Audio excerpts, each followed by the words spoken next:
Hey y'all, hey. No, it's a bit of a late start tonight, but I didn't want to go another night without at least streaming something. Especially with, internet cooperation. It's always a bit rare. So I gotta take advantage of it when I can, or while I can. So here we are. And as you can see, we're gonna be continuing where we were so rudely interrupted the other night. Hey, Spook. But we're going to continue where we were so rudely interrupted. Hi. Welcome in, guys. So yeah, we're gonna take full advantage of everything that is given to us today. So, without further ado, let's just hop right on in here, because you never know when the interwebs are going to be disrespectful. So we might as well. Okay, Hat.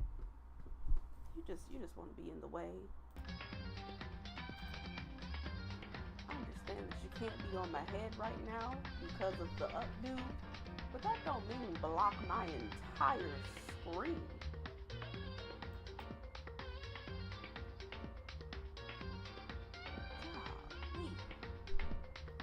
Sit here.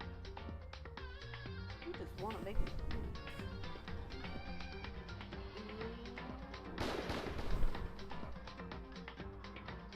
Okay, everything is up. I know y'all like to do sets of being extra loud in my ears. No? Give me that. There we go.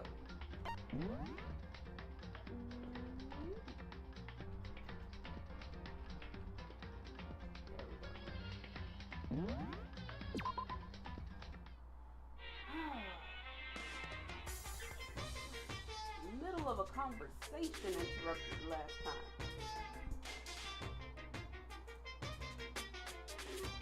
I don't even remember what we were talking to Hina about. Okay.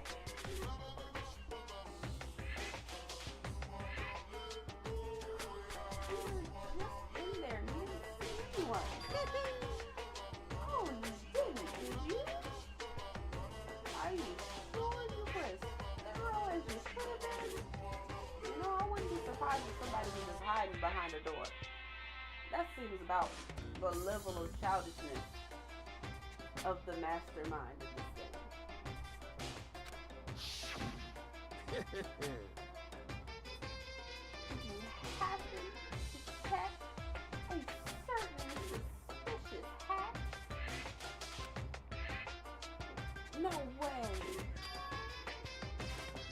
You mean they sat under the floor the entire time? How much space is down there? Like, are they just like bunched up? Or are they comfortable down there waiting? The hatch on the floor, also, if y'all saw the hatch on the floor, how come none of you looked at it? Did no one wonder why there was a hatch in the floor?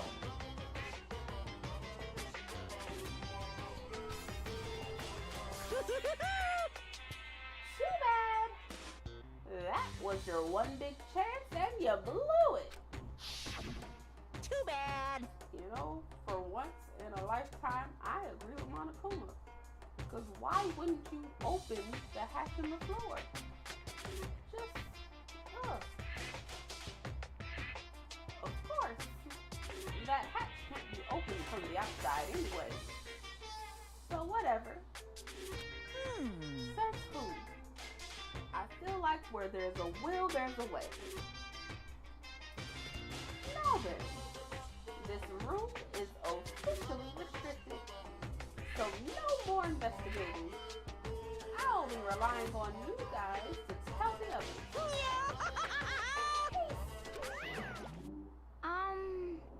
He's gone, but... So, was he telling the truth? The mastermind was hiding in there?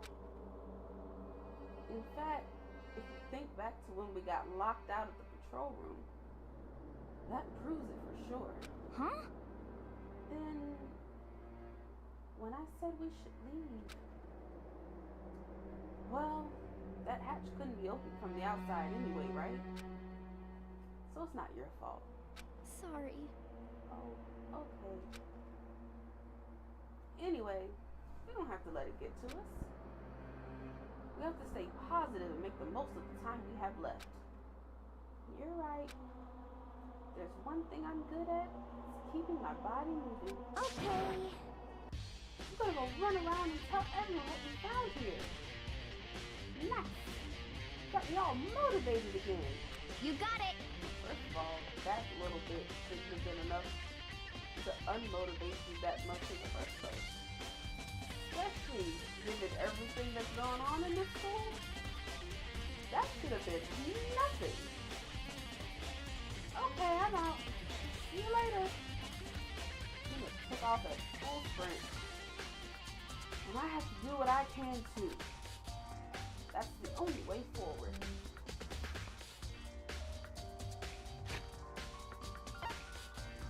I don't remember that checklist.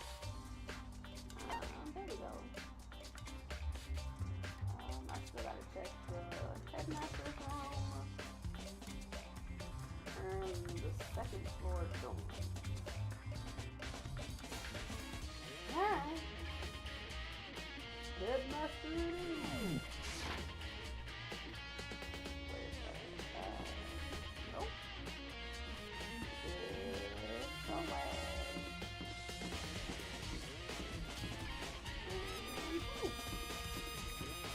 Oh, I love a good nap.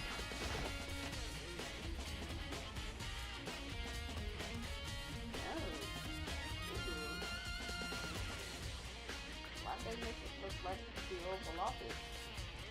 That's a lot of bit pretentious. This is the headmaster's room. Heard an awful lot about it, but this will be my first time seeing it for myself. Makoto, it's you. Oh, Byakuya.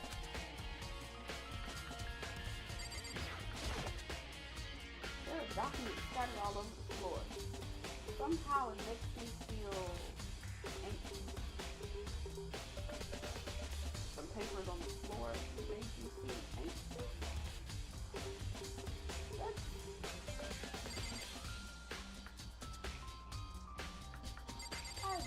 I got some trophies. There are trophies and even a shield in the label. Where do you see a shield? I see a sword. Where's the shield? Okay. My business. Come on. Hey, Makoto. Not possible. Are you ignoring me? You think I'll forgive that just because you're you? You know, to be completely honest, Bachelor, I very much was ignoring you until the last second. How did you guess it? Was it the fact that I just wasn't talking to you and going about my investigation? That's crazy. You must be a mind reader. Must be that Hogami blood, eh? Fantastic.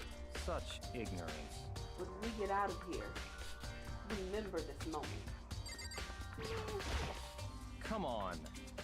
Not pop. Such ignorance. Sorry.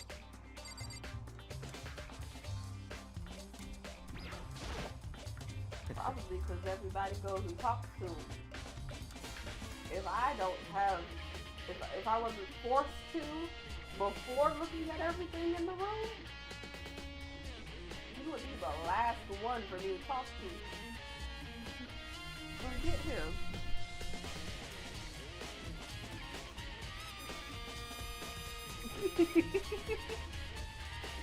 You know, there's no discrimination. Give them both of them. Give them the old one too.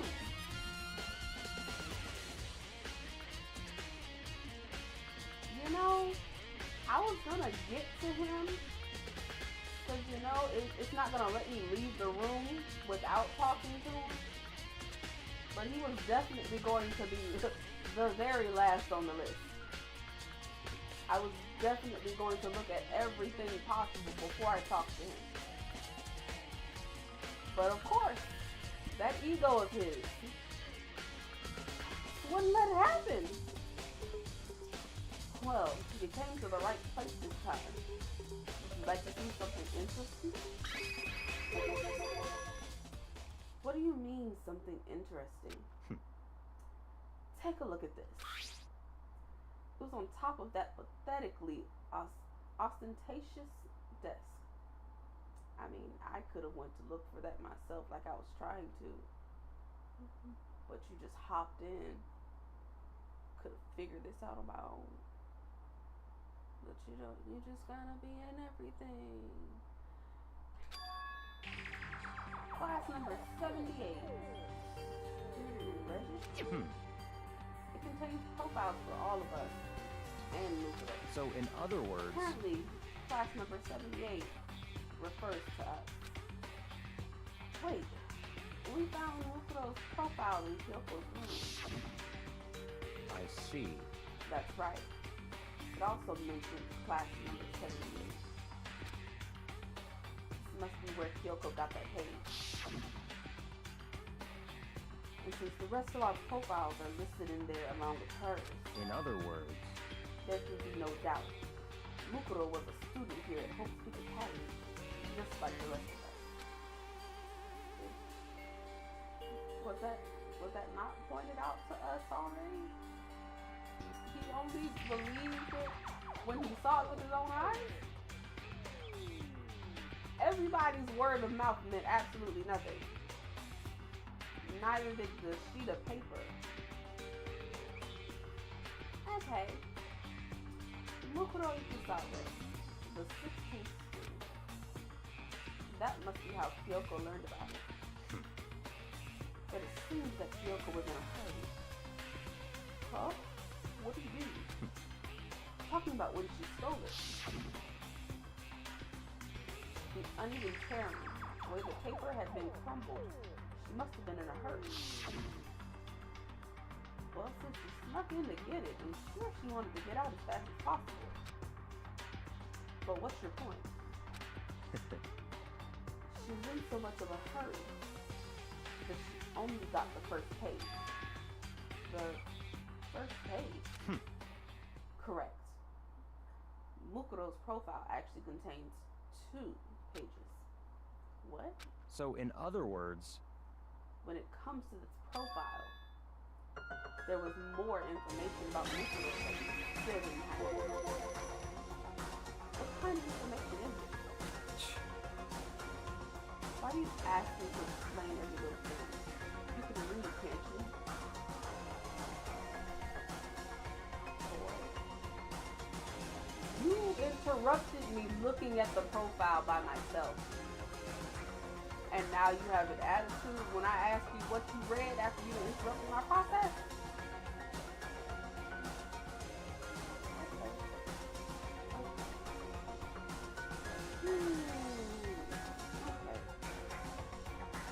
Seems to be some sort of detailed report put together by the headmaster himself.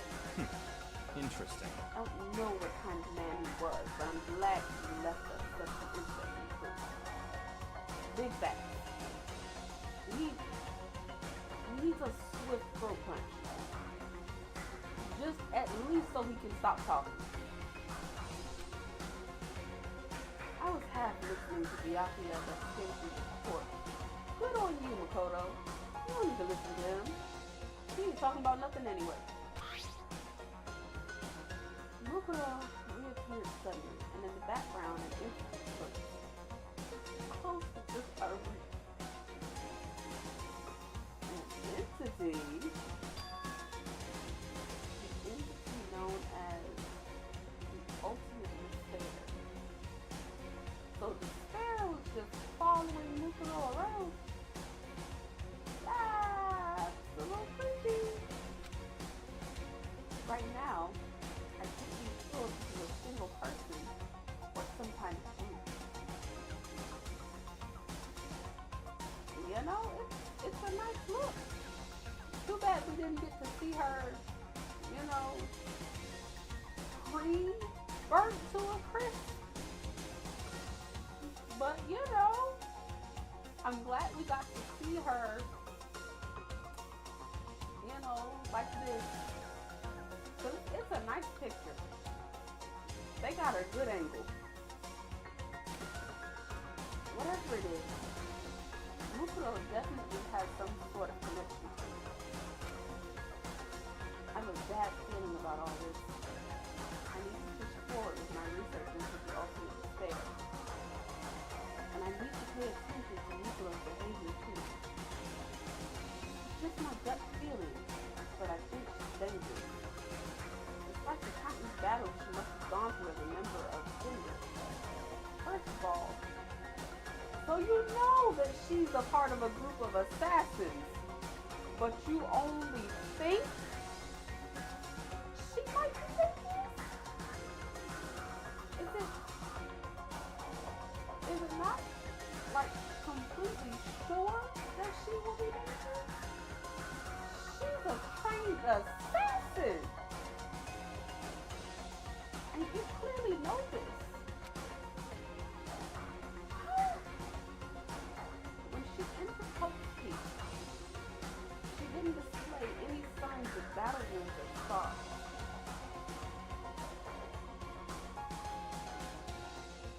Time out.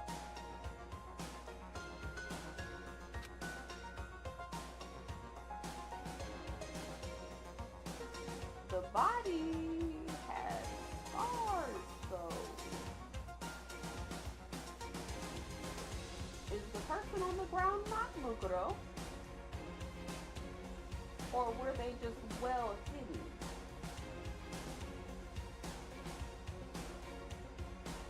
Hi.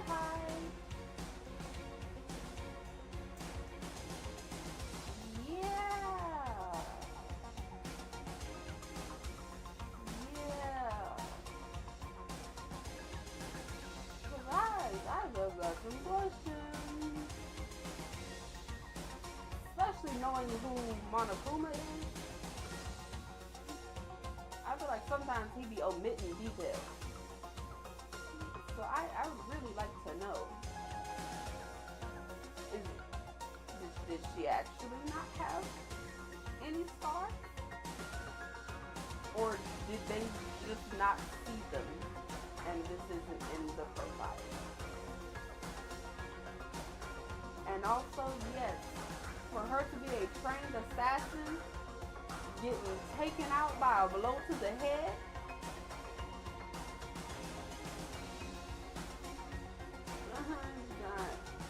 I've got some concerns. Because they shouldn't have been able to sneak up on her and whop her with any kind of pipe.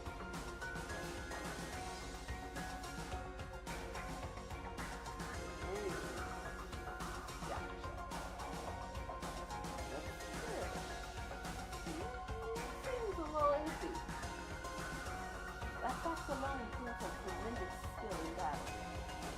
Naturally, I want to believe in her. She's one of my students after all.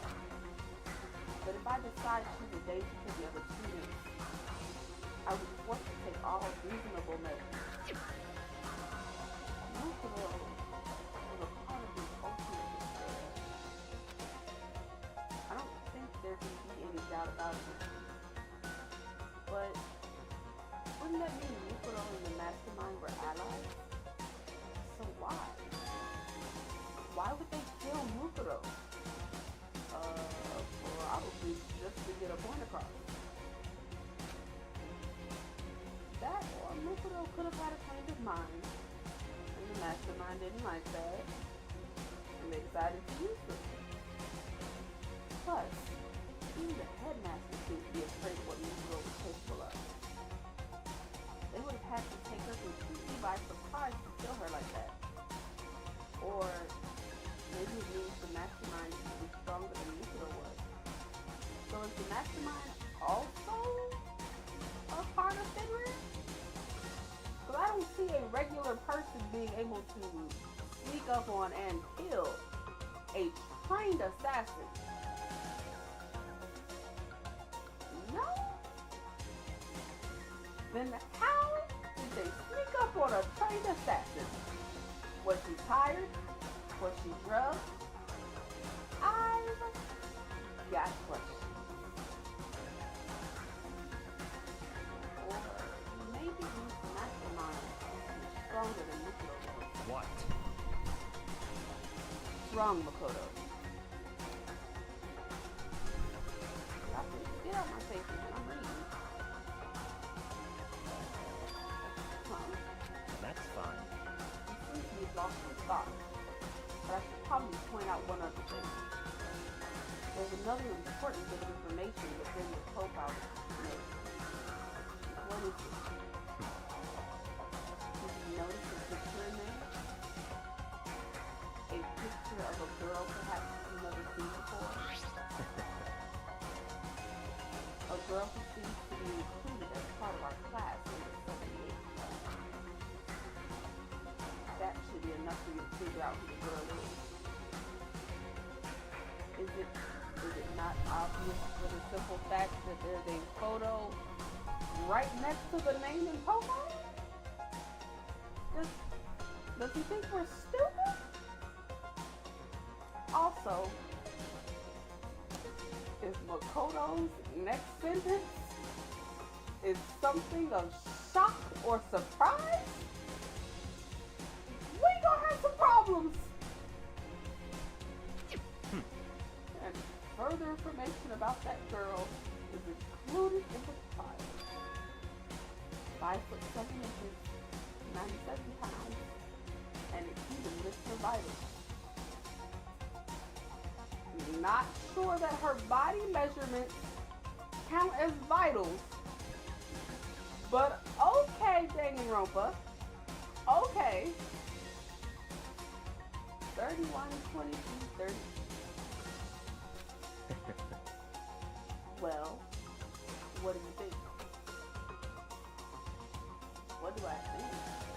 Are you asking me, like, if she has a nice body? Stop talking. Oh, idiot. What I'm trying to tell you, maybe you'll want to keep that in mind for later. Maybe you'll make your way back to the court, and maybe you'll think, oh, could that mean? Wait, is he trying to say there's a chance the body isn't actually Mukuro? Is that what he's saying? Personally, what I'm thinking seems all but impossible. But it wouldn't hurt to confirm, right? It's all clear now. That's all I was trying to say. What you do with that information is your business. Sir, you could have just did this by yourself. I didn't need the attitude. So I'm back to being Byakuya's errand boy. Makoto, you could always say no. No is a complete sentence. You could ignore everything that he done said. Oh, and one last thing. Giving advice from me to you, so I suggest you pay attention.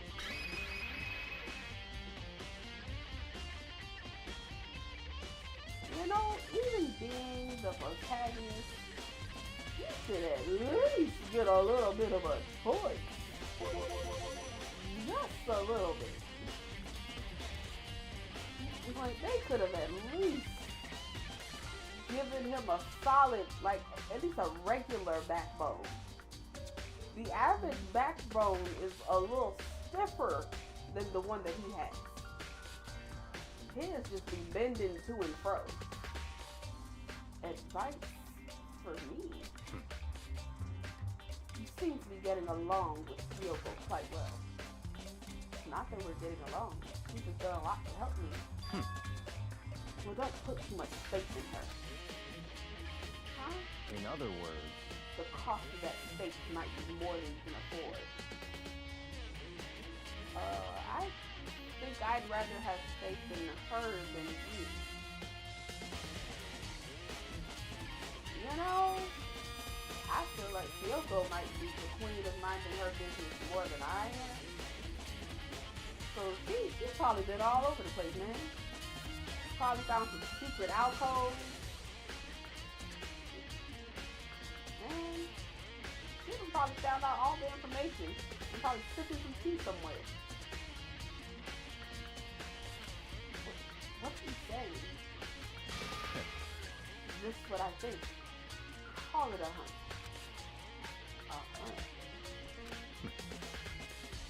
But my hunches tend to be proven right. The advice is free this time. Take it or don't, as you will. You know, your hunches don't tend to be right if we go off of every single trial that we've had thus far. But you know, go off.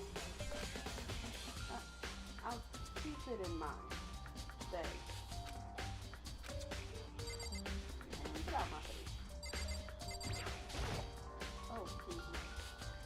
The bookshelf is really well made and it shows 5 and 6 books. Let me go back to it. Apparently that's us. As profiles of me and everyone I met at the beginning, and the girl.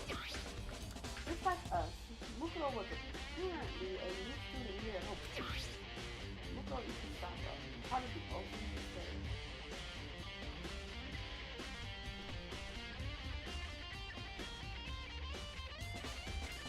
Sorry. I thought I saw something out my peripheral, and I thought it was a spider. But I no longer see it, so maybe it was just a float. Okay. It means her and the mastermind should have been allies. But then, why did the mastermind kill her? Weren't they friends?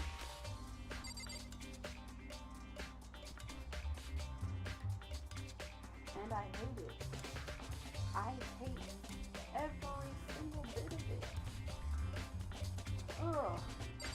I hate that this is the season where everything just wants to come out and be a bother.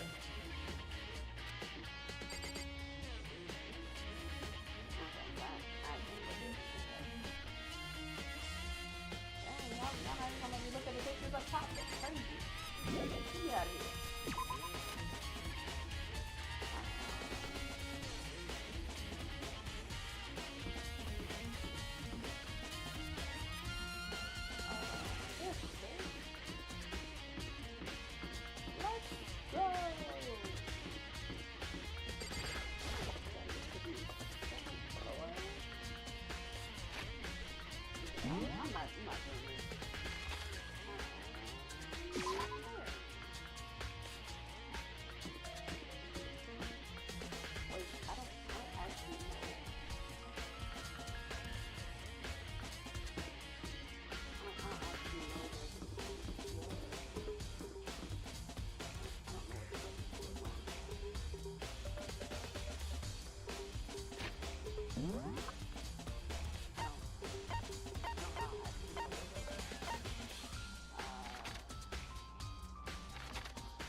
I don't know how to find the second floor drones.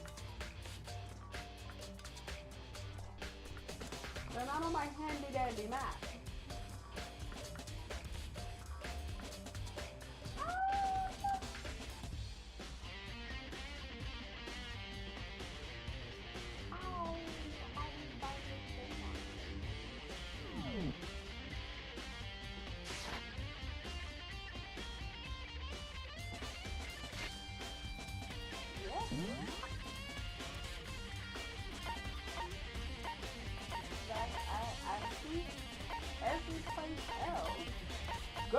remember that, dang it.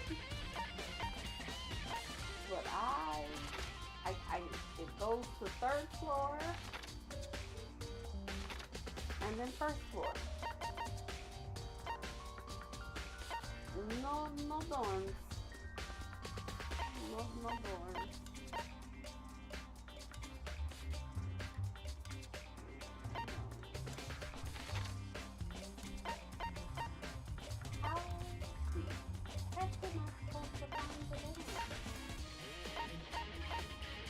And there's no dead sign up here. How the heck how the heck am I supposed to find this thing? Eat some boo. Why is there the exclamation point here?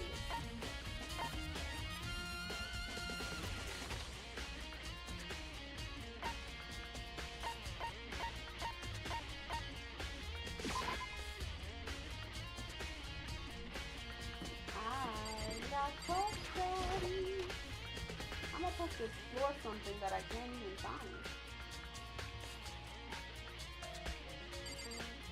And I still would like to know where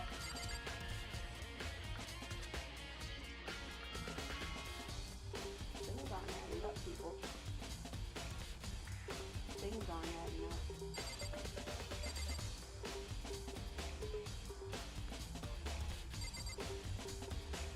I don't remember what I was supposed to be doing in here. I don't remember what I was supposed to be doing in here at all. I'm not just doing that.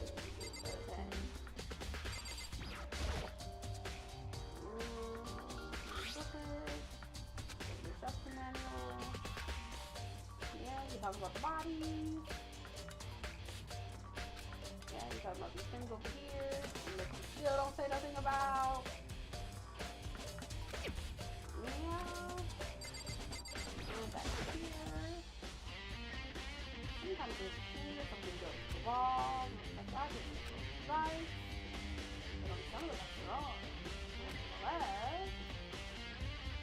Right one might be wrong. And still he makes no connection. That's wild.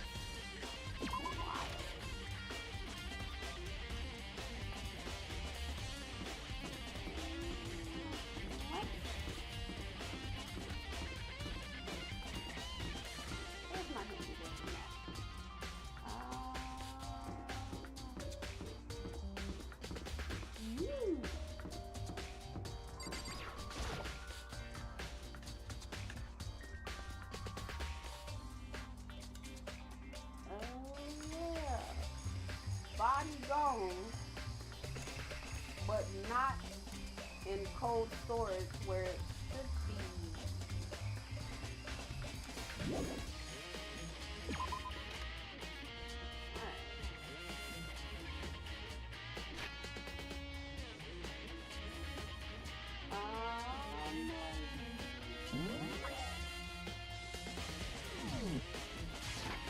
I want to say I've been everywhere but the 2nd floor dorm.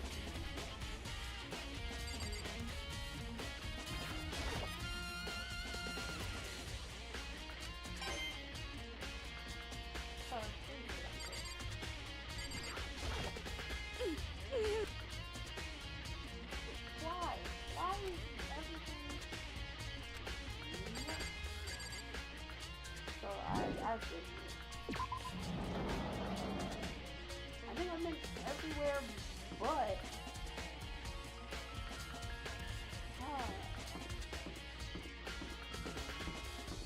I've been everywhere but the dorm, which I don't understand how to find.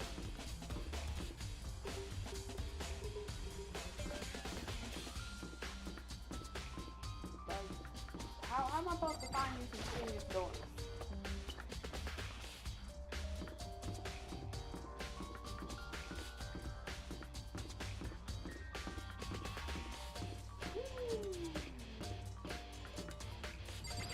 They're locked. Definitely locked. I figured I wouldn't be able to get because of that.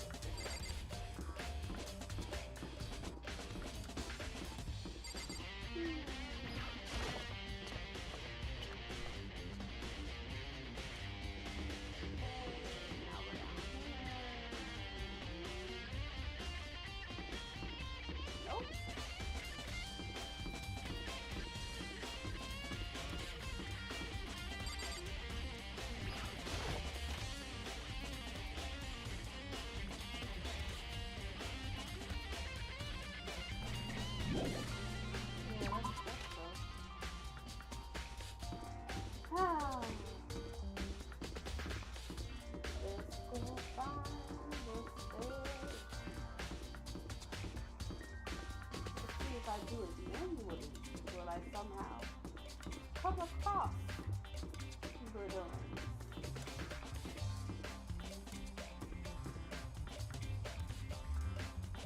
Oh, okay, that's it. Oh, that's it. Okay. And yes, I think you.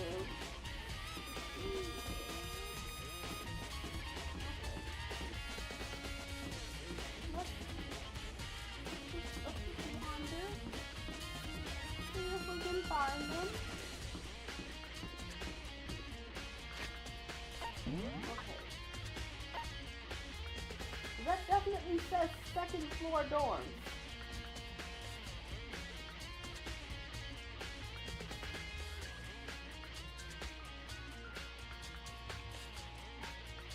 Why is the second floor dorms on this list?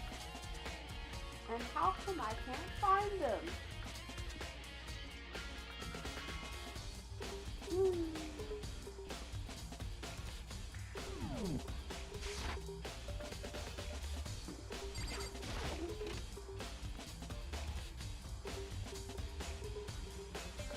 I still very much hate everything about this.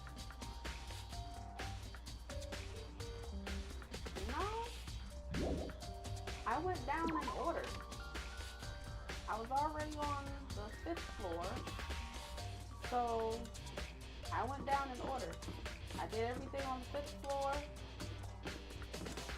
and went down from there.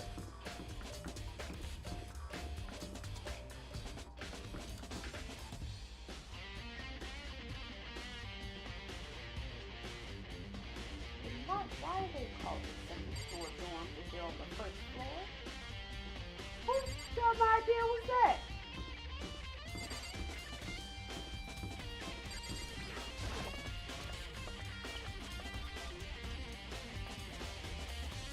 I've got freaking questions.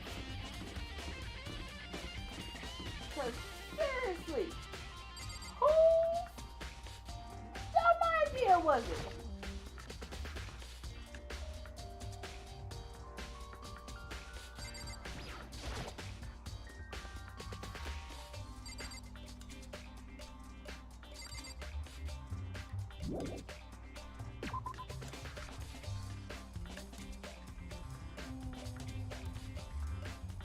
Lies.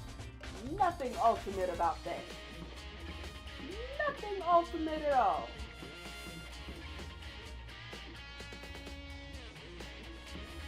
Are we talking about this?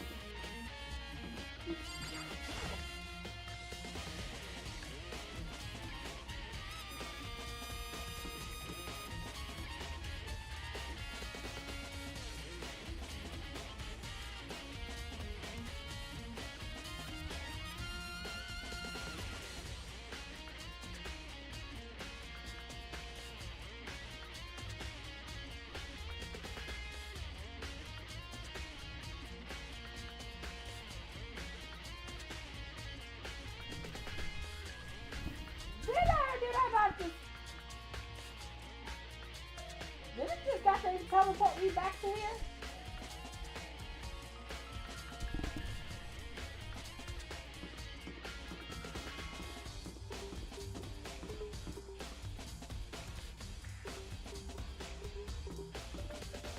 Is this right or right all the way down the hall?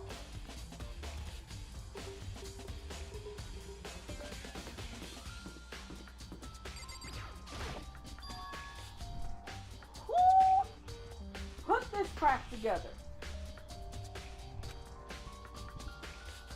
Finally check out the second floor of the dorm, which means I have to do it.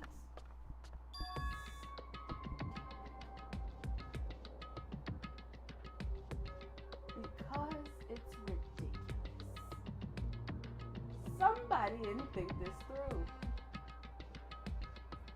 Especially when you go to walk through the hotel and it just takes you right back to where you once were. At least if you go through the hotel, it'll drop you right at the stairs. At least give it that. This is the second floor of the dorms? Or if somebody with Hulk strength came through and knocked some things down, they thought that this was a rage room. Looks like some ancient ruins. Or no, it's more like a battlefield. Like a bomb blew up here or something. Oh, y'all, I just want me to go wandering around rubble. Oh, someone died here. Ooh, don't step in that. Is there a map for this? Oh, that's just it. Got it. Not sure. Okay. Oh my, that's more blood.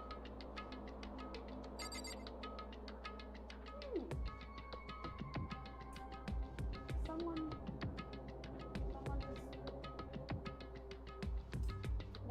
just, what happened here?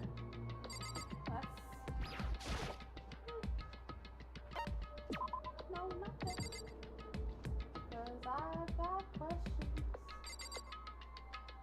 I would very much like to know what happened here. Because it doesn't. The bed is completely torn apart. I mean, it's not even really a bed anymore. It's just garbage.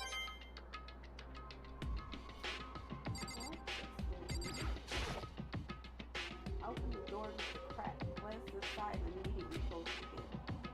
There wasn't even a hint of a bathroom. Just a big pile of rubble.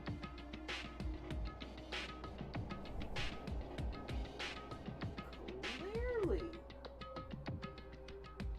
So the tragedy, was it just an earthquake? Or so was it not actually murder? Just an earthquake that got everybody up top? Oh, great. Tried to give somebody the benefit of the doubt. Ooh, that's very, very creepy. Okay, guess we've got no choice but to go this way. This is the girls' bathroom. Even in a place like this, I can't bring myself to go in. Makoto, what's wrong with you, bro? What's wrong with you? It's an abandoned bathroom. So, how did the bathroom stay intact? Because it still looks wonderful in here. Somebody should have used these walls or whatever materials they use in the bathroom should have been in the rest of the school. You know, maybe there wouldn't be such a tragedy. Why is giraffe in a locker? And how even would a giraffe in a locker? This room is filled with lockers. Must have been for Hope's students who came before us. The class before ours must have used these lockers. Looks like this locker is already broken. I wonder if I can open this locker. Nope, it's locked. There's a card reader installed on the door. This must be how you get the locker open. After all, it's pretty similar to the card readers for the locker rooms on the second floor of school. And you have to use your e-handbook to open those up. So does that mean... Well, let's just give it a try. Took out my handbook and ran it across the card reader. And then... no luck. Maybe only the locker's owner can open it. Which means none of us can do. You know, you came to a pretty smart conclusion there very quickly. Sir, please, please. I really wish that you would just be like, well, nope, we figured out that we can't do that. The metal plate mounted to the door. God dang it, so I gotta go through all that every single time. I was really hoping that that wasn't gonna be the case. But I also should have known that knowing this game, it was gonna be the case every single time. There's no way to get it open. Huh. Okay. Come on. Please. Please. Oh.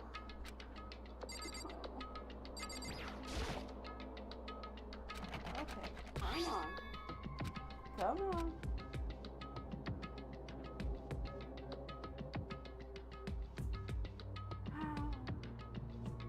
Yeah. Knowing this game, I was probably gonna try them all because there's no reason to have this animation for all of them if none of them could be opened.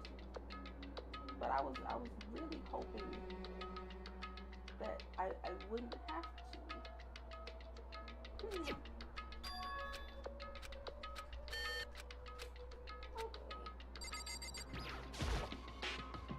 Can't imagine any way to get this locker open. I'm not gonna bother trying. Hey, it could have easily just fell off the boat. There's another plate mounted to the locker. I really want to know what's inside. There's no way. If you found a big wrench, honestly, if you found a big wrench, you probably could have got out of the school by now. But that's also none of my business. Because y'all don't like to think about these things. Y'all only think open door. Wonder if I can open this locker. Yeah. No. Okay. So that means it's one of you guys. You're great. I wasn't expecting there to be so many other lockers on this side, but I should have known.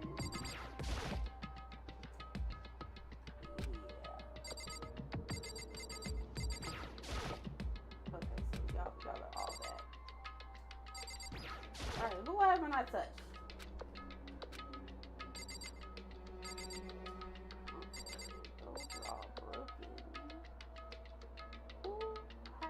I touch.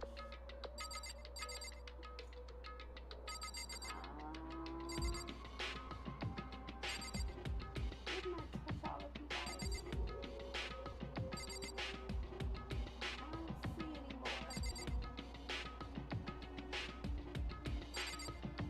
Y'all are all collectively here.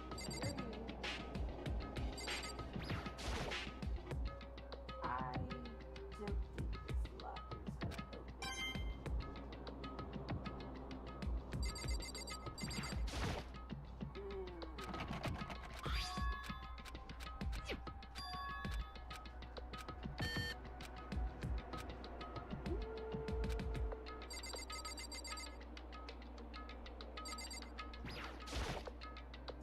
So I'm gonna have to find something somewhere. Alright. Get out of here. Let's go wander around the desolate wastelands.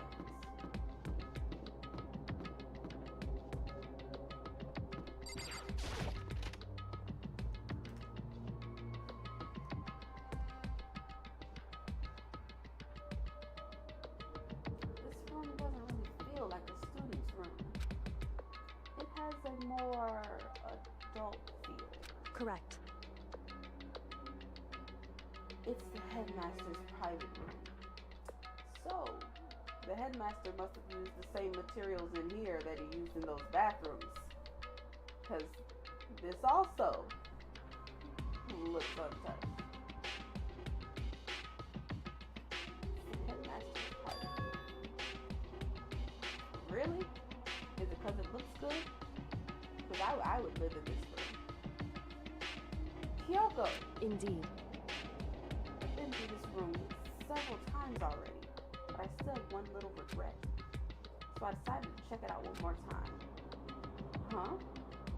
A regret? Girl, you really just said that and then walked away from me? Kyoko looks almost meek right now. She'll be thinking about something. Probably shouldn't bother her.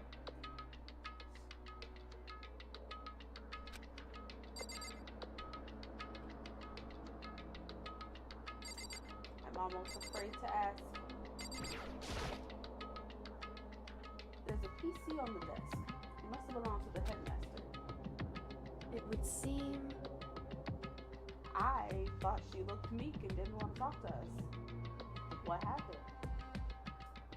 Whoever used this last, it looks like they were very interested in the ultimate despair. The PC still has some search results left on it. Literally, just that fast as soon as I started touching stuff. Then we might be able to get some info on the ultimate despair. However, There's not much though. Nothing we don't already know. in other words, The ultimate despair isn't one individual, but instead a portion of a group. The group is responsible for the tragedy which happened 1 year ago. They're the worst sort of people whose driving force comes from despair. however, And that's all there is. Not much to it, is there? whew, But I guess that's the best he could do as a complete failure. But any information about the mastermind is helpful, right? I appreciate whatever info we can get our hands on. correct. I see. It's a good outlook to have. Oh, that's a creepy picture. Did not like that. Huh? There's a strange gap in the wall. I hope it's not meant to look that obvious.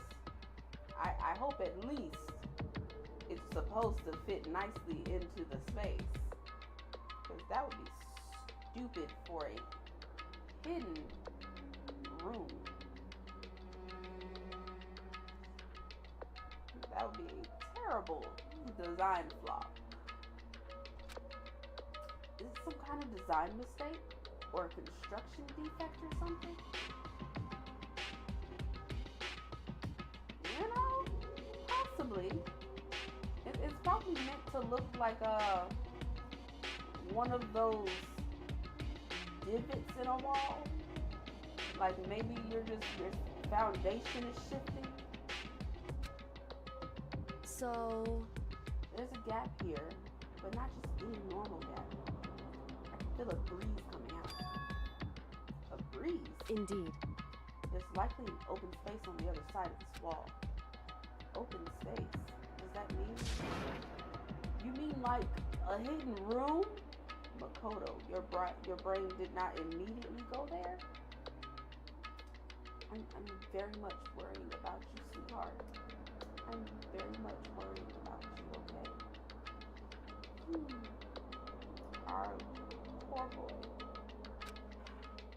I think I might know how to open it. First of all, the way it's designed, it looks like you just have to push on it like a cabinet. You know how to open it? Did you figure out some kind of trick or something? indeed. A very easy trick, yes. So easy, I'm not sure you can even call it a trick. Saw a program on that PC that I think controls it. Enter the right password and the door should open right up. However, But I don't have a clue what that password might be. All we know is this probably made up of letters and or numbers. We can't really go from there. Are you sure? Because I feel like it's gotta be in the room somewhere. You're right.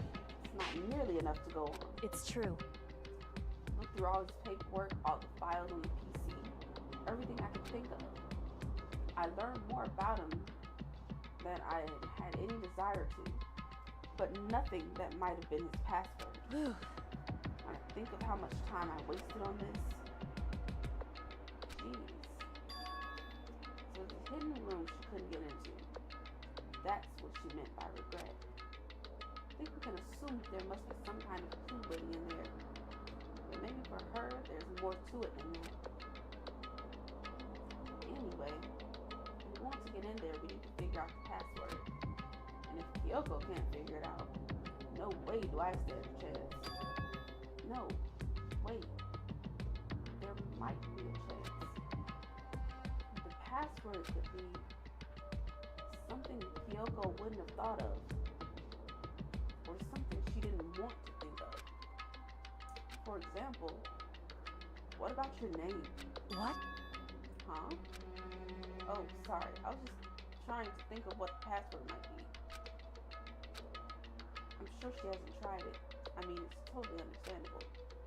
After the way she talked about her dad, the idea that he would use her name as his password.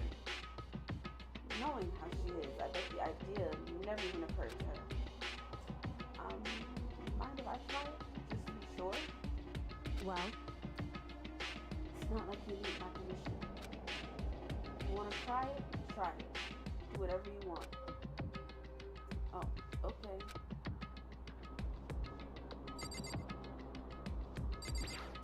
You know, personally, I would have thought that it was something, simple that no one would ever think would be the password to a hidden room.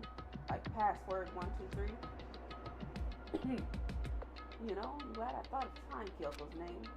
But if that's not it, that might just hurt Kyoko even more. hey, If you're worried about me, Makoto, don't be. I already know that your guess is wrong. Right? Because at this point, everything seems to be in pretty obvious places. So why wouldn't the password be something obvious too? Okay. In that case, here goes nothing. I collected myself, then turned to face the computer monitor. Let me just type the password here. I typed in her full name, Kyoko Kihiri. My hands were tense, slightly trembling, and as I finished typing it in,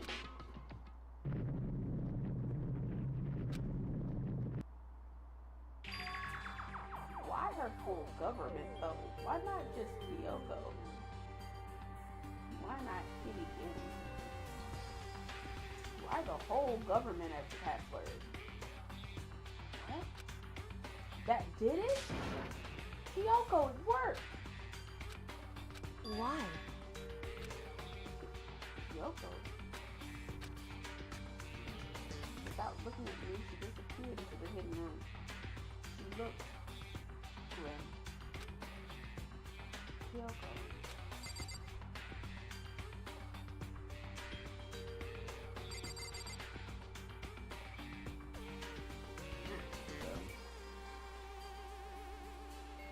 Everything else is irrelevant.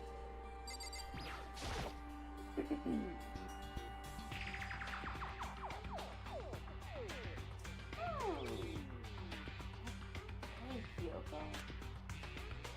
May as well not even have been in the room. Her gaze was fixed on only one thing. A present. Wrapped and covered with such joy. That's what made it so unusual. There's a brightly colored box here. It seems totally out of place in here. The more I look at it, the more suspicious I get. Should we open it? kind of getting a bad feeling from it. But I mean, we can't not open it. With the double negative? Makoto. Be careful, Makoto. Why? You think it's dangerous? Sir, you just had that same bad feeling. And you're gonna ask, you think it's dangerous? No, not dangerous. But surprising, probably. Huh? It would seem... If it is what I think it is, at the very least, it's not something you'll be happy to see.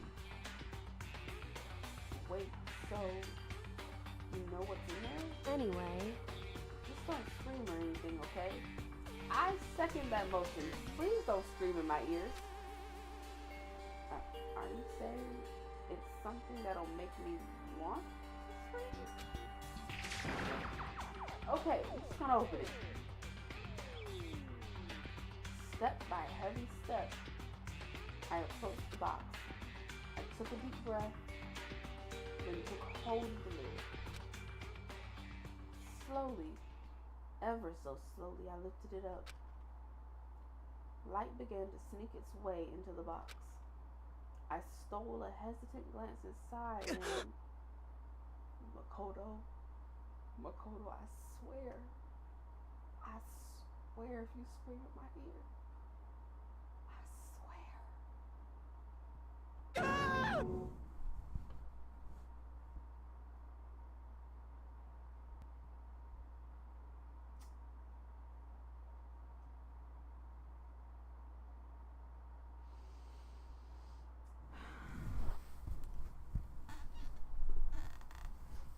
You know, one day I'm just going to learn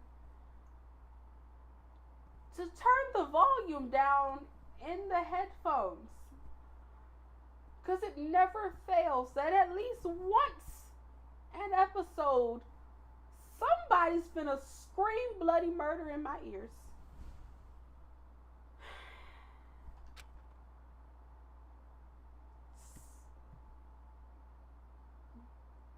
Literally, he could have swallowed that scream.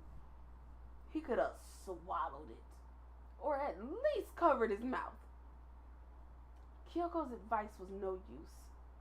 I let out a trembling cry. What was in the box? You screamed out a skull and bones? It's not even an ushy-gushy body. God dang it. It was bone. Human bone. The last thing I expected to find was such a bright, joyful box.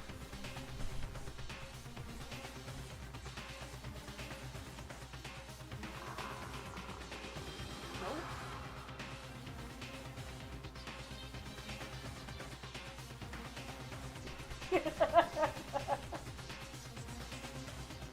How is she standing up?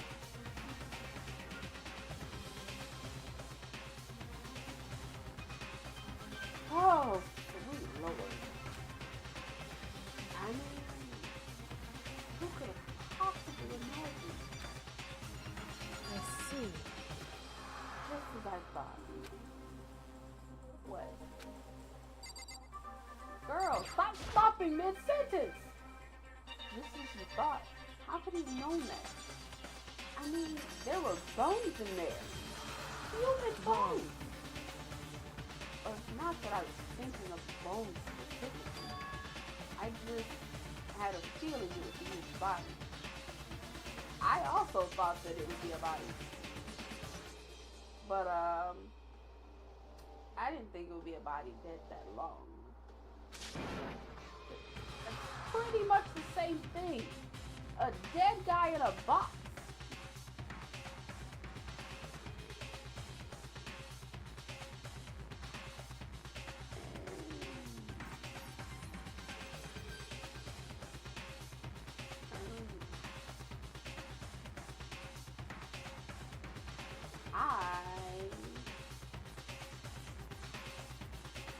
I kind of lost track of the very beginning of the game after Makoto started to go on his I'm the king of average people feel at the gate. before he passed out. You know, I just figured that the rest of it was random prologue stuff that I would be reminded of later.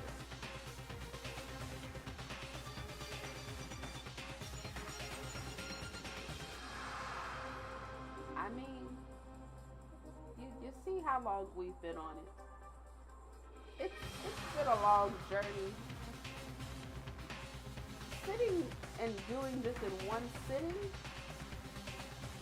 I feel like it would take the entire day, maybe even the entire week. That would be a lot to sit through, especially with each chapter being so long. My father. Huh? What about him? Correct. What you found in the box? Those bones. That body.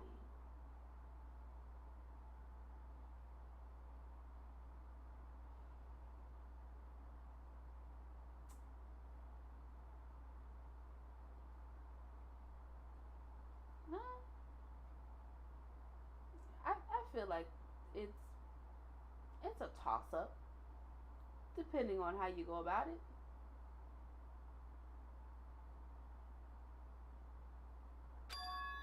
That's my father. Or at least, what's left of him. Are you serious? This is Yoko's dad? The same man she's been searching for?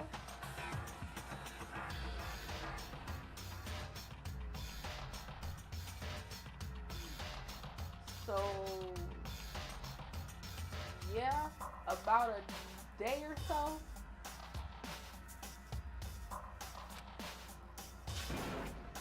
Hold on. How can you know that for sure? How do you know that's him? So, Given all the information we have already, that's the only possible answer.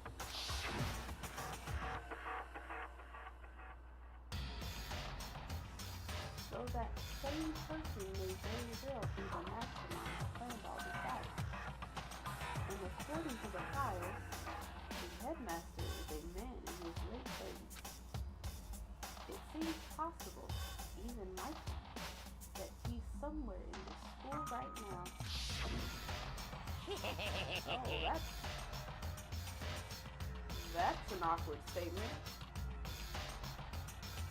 It's very polarizing. It's a very polarizing approach, I know, but okay, enough puns. Anyway, here's the hint.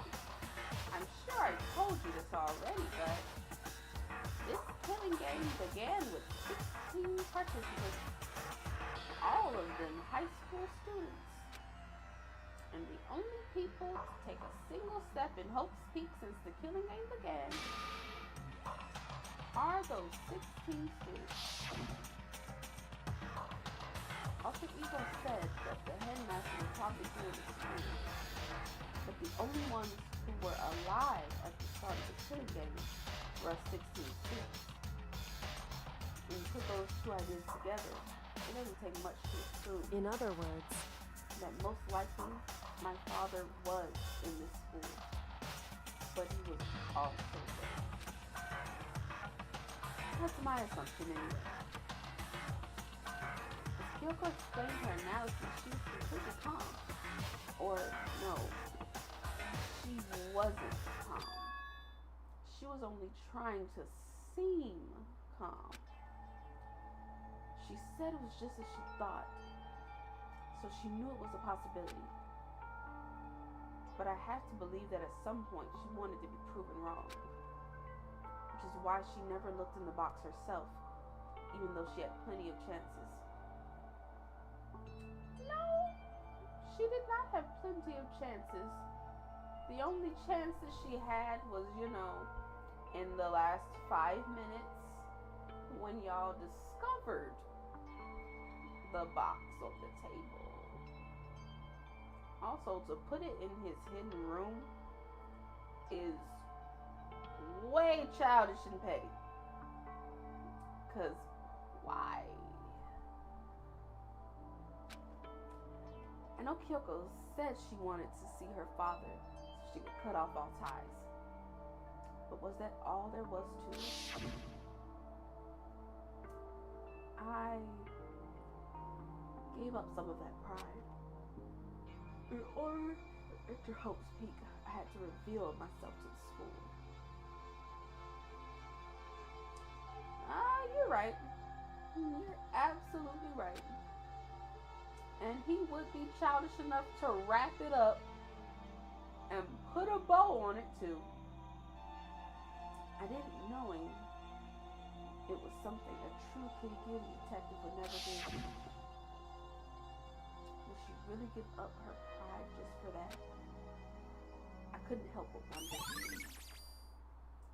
Hidden room present.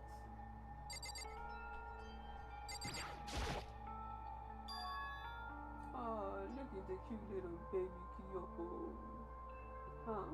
This picture. It's all faded. It must be pretty old. Wait, is this a picture of... Hey, Kyoko.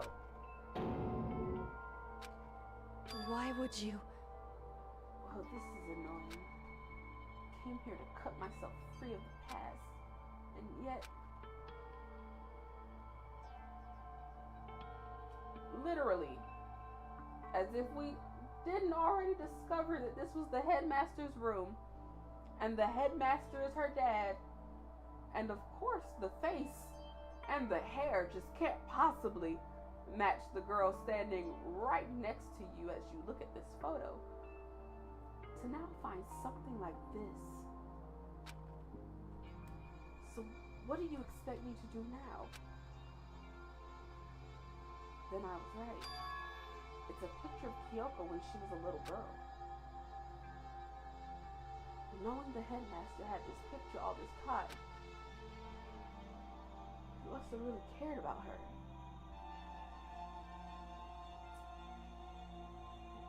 You know, I wouldn't be surprised. Sometimes Hiro seems a little feminine. You know, maybe that's where he lost his clairvoyancy. He switched up his body, and that maybe his clairvoyance was in his womb, and he got rid of it, and his percentage shot all the way down to 30%. He should have kept the womb. It's always done me good.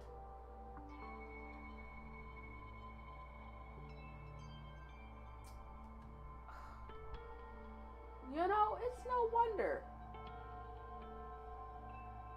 He took out the parts that gave him his ultimate. And he didn't even consider it. Why? What?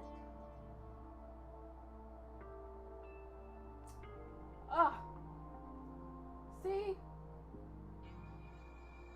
Even at a young age, he done made some poor choices.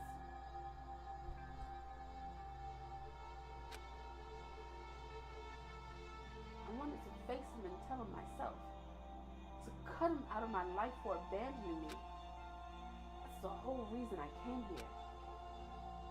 And now he's abandoned me again. Not sure if this counts as abandonment. Because I'm pretty sure by that crack in his skull that he didn't leave this earth voluntarily. You know? Unless he was clumsy, then okay. But in this instance, it really seems like he got right upside his head. And this time, he even stole the only opportunity I had to move on. Has there ever been a worse father? Oh, you're taking the Lulu route in this grieving process. Got it. Nah, he abandoned her by going to go visit Hades. Apparently that was a trip that he just couldn't miss out on. You know? I hear that Hades has some fire meatballs. You know, maybe he just liked it. He just wanted to try those fire meatballs so bad. Kyoko.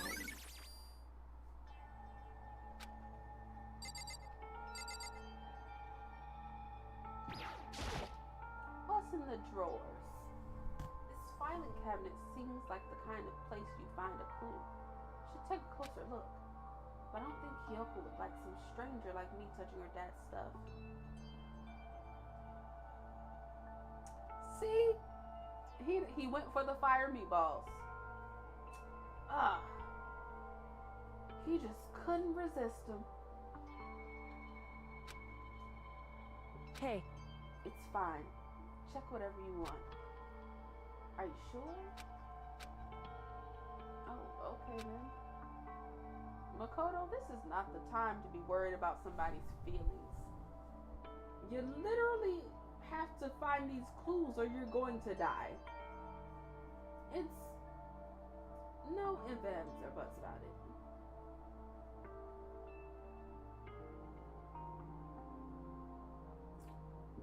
You know, I don't know if you would like Hades.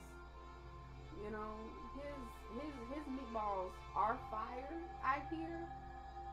But you know, once you have them, there's no turning back. Once you have them, you're stuck. You're just there for all eternity, eating fire meatballs. There's nothing else that you can do. Went through each drawer one by one, starting from the top. Oh, I believe it. You know, what better smoke can you get than down there with Hades? I bet he has a fire smoker. Bet that brimstone brings out all the flavor. And I hear that his flames, they don't go below 6,000. So you know they're always fast to cook. But all I found were piles and piles of unrelated documents. Whoops. But for real though, some slow roasted meatballs do sound kind of fire, and I kind of would like some. He was pretty dedicated to his job, huh? Well? It's just because he didn't have anything else.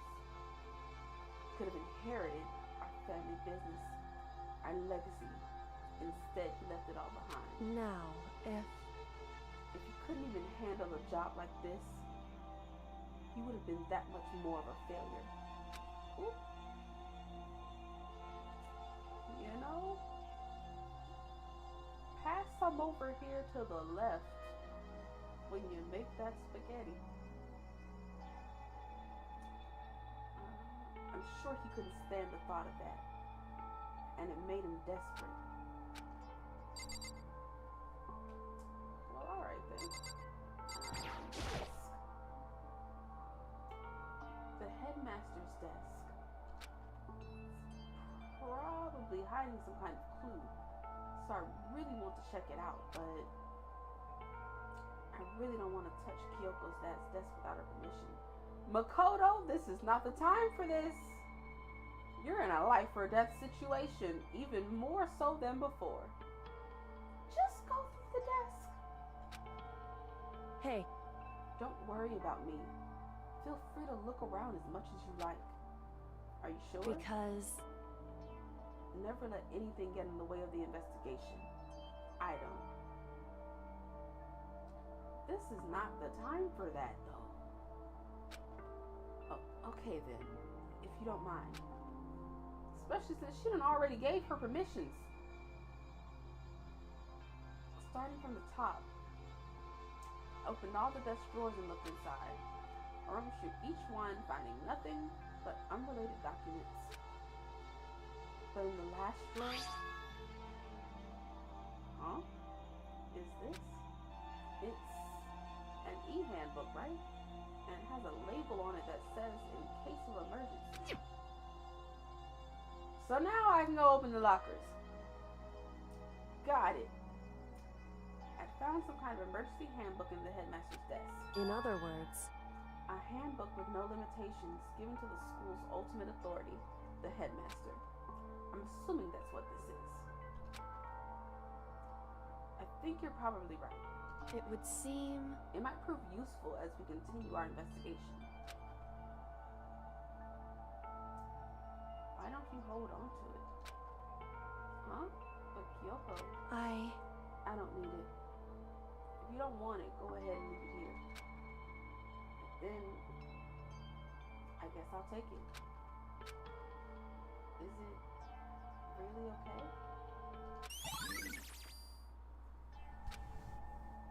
Hey, Listen, Makoto. What, girl?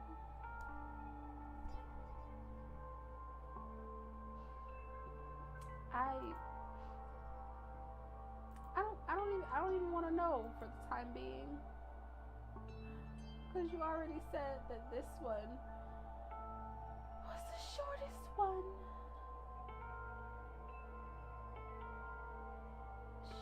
Sheesh. That just tells me that I'm going to have to take advantage of summer vacation and just dive in head first. Do some lengthy streams to put some dents in stuff, you know, while I have the free time and don't have to worry about taking a niece to school in the morning.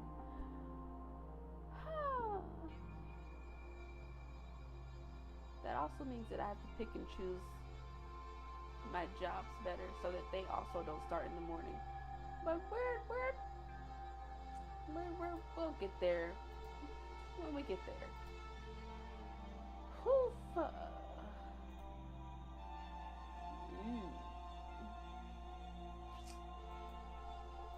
Okay. Huh? Can I ask you a favor?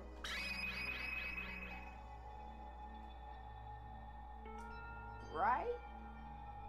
Because I'm going to take a little breaky break before I start my next position. Because I feel in my spirit that I need a little break after everything that has happened in the last few months.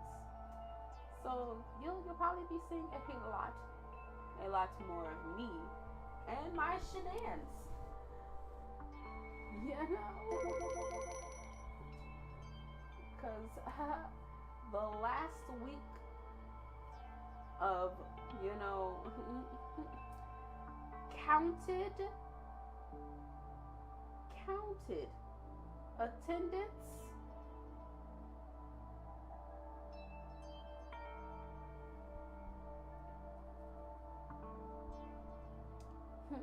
because as soon as they say that next week is the last week of the counted attendance, I'm not sure that I will be willing to take her to school just for them to get all their old graded papers or the old projects that the teacher wants to get out of her classroom. And coincidentally, it's when the current family goes on maternity and fraternity leave. So I'm gonna get me a little breaky break So, I know it's completely unreasonable to ask you this, and I know it'll only inconvenience you that much more, but hey, could you leave? Huh? correct. Just for a little while. I'd just like to be alone for a bit. Kyoko, don't worry, I'm fine. You just need to calm down a little.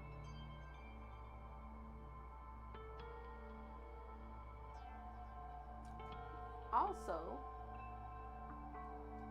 you know that you're welcome. Anytime. Anywhere. You know? And given how lengthy I plan on making some of these good old summer streams, I'm sure that you'll be able to be in here at least a little bit. Just a random pop in the middle of the day or evening. Just a second. You know, with nothing to do, I have no issue doing a 24-hour stream, to be completely honest. Like, if I have nothing to do, a 24-hour stream does not seem bad at all. Because I would have the time. I just have to plan everything in advance. And yes, you know, Cox willing. Because you know how they like to do when we put a little extra time on a stream. I need to get my emotions in order. You know, Kyoko, you told me before about the relationship you had with your dad. How you're only connected by blood, not by heart and soul. You know? Because that would put a little damper on it. Because that would turn it from a 24-hour stream to a 23, 22-hour stream. Because you know we always have to take 30 minutes to 2 hours for it to get back on track. And then start this show all over again. But maybe that picture motivated him. Maybe he hoped to see me again someday. Is that what you're going to say? If so, it's just a theory. And this isn't an issue that can be settled with theories. That picture doesn't change the facts of what happened, what I went through. That problem can't be solved so easily. You're right. I'm sorry. Anyway, once I've got myself under control, I'll return to the investigation immediately. So please, just give me some time to myself. Okay, I understand. Then I'll see you later.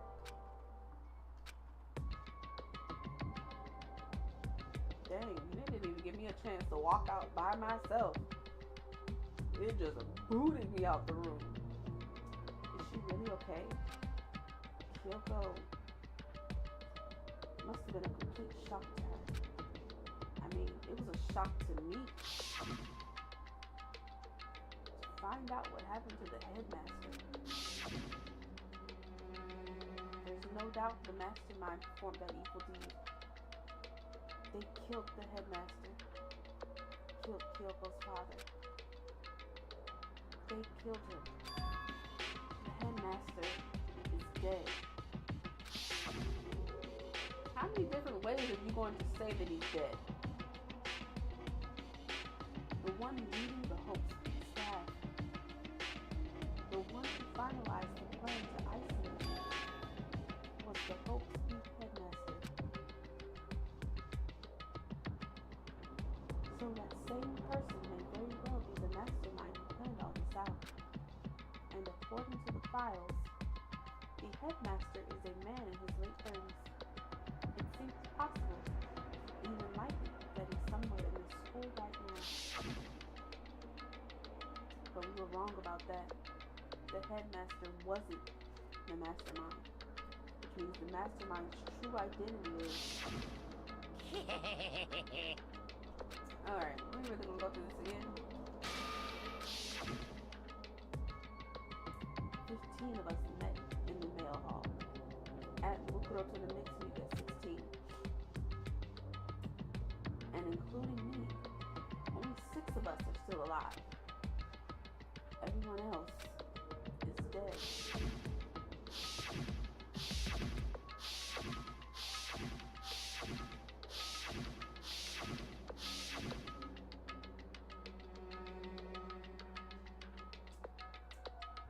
That shouldn't have made me laugh. I'm glad that I swallowed that laughter. Because the way I read it in Monokuma's tone, and it just made it that much more funny in my head.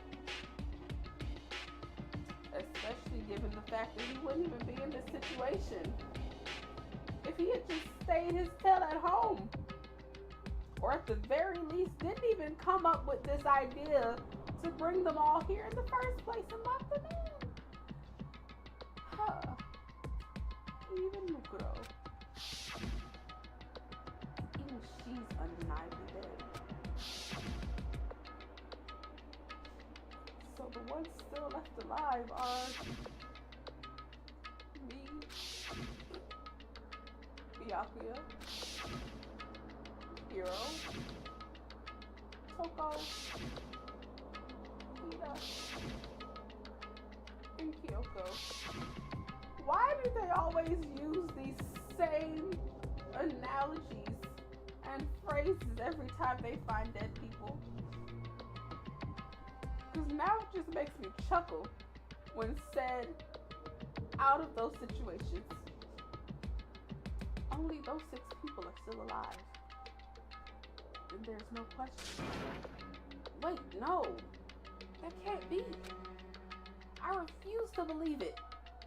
There has to be some other way. There just has to be.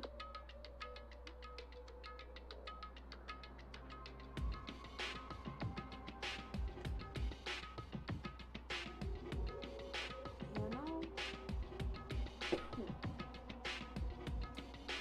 I don't think there's anything about Hiro that I take seriously.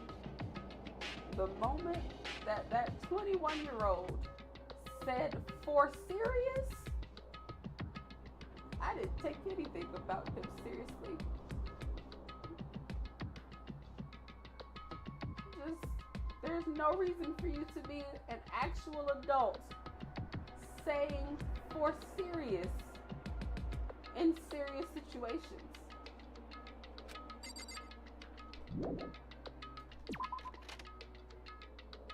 Time to go back to the locker room.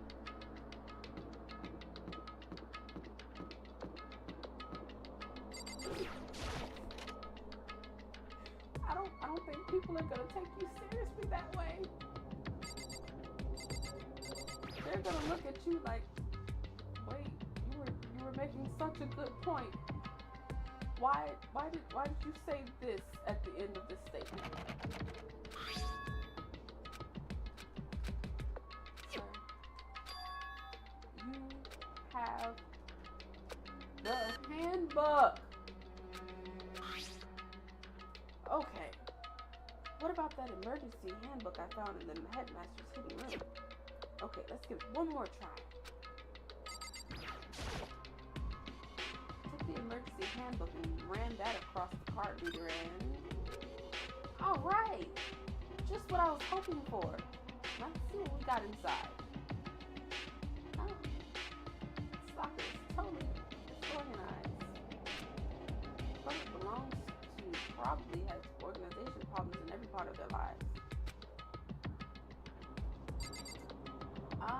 So do they just grab the same kind of people every school year? Because this locker looks like Hero's bedroom. All kinds of textbooks and notebooks stacked up in no particular order, and dust everywhere. Makoto, there's no need for you to comment about the dust. You know that this locker has been abandoned for a good year. There was no need to comment on that dust. I have to assume whoever's stuff this is didn't do a lot of studying. Not that I can really talk. Okay, next question. Did everybody become these ultimates because the former ultimates got murderized in the tragedy? Is that how that 30% became the top results? Are we sure? Are we sure?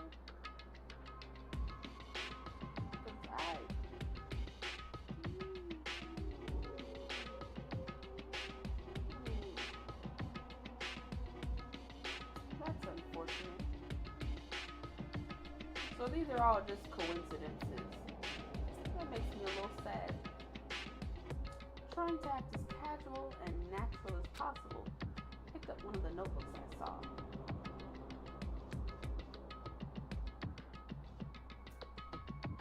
Or maybe it's Maybelline.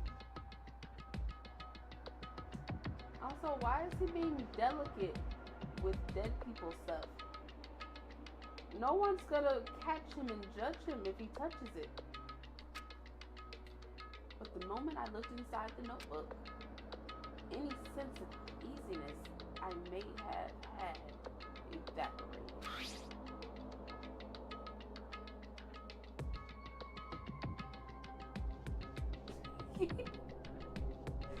As soon as I saw Born with it, immediately, maybe it's Maybelline, just shot through my head.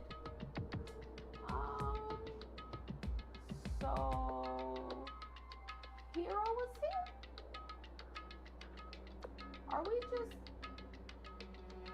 Are we clones? Is this just like a never-ending time loop? Is that really what the science lab is holding? That why there's a cold storage so they could just start this over with each time? What? Is that how the pictures came to be?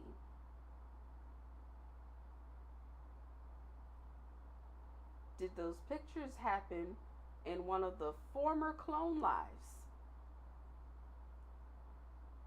And that's how the pictures got there. And that's also why nobody remembers each other. I've got questions. There was no denying what I saw. Inside the notebook was written, Yasuhiro Hagakure. Is this our Yasuhiro? The notebook also contains a large number of notes for a variety of different classes, which would mean he attended classes here? No, that can't be possible. I mean, Hiro came to this school at the same time as the rest of us. And we were all sucked into this evil world. We never had the chance to take any classes. So, what is this notebook?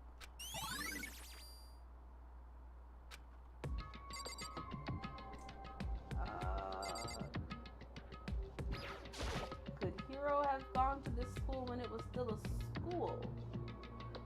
And, probably not attended classes, so he didn't happen to be there on the day of the tragedy? Since we already know that he flunked 3 times. This is a crystal ball. Huh? A crystal ball?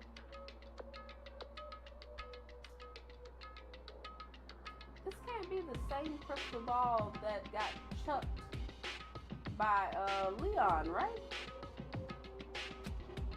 No, it can't be. There's no way he ever used this locker. It's just not possible. I got questions.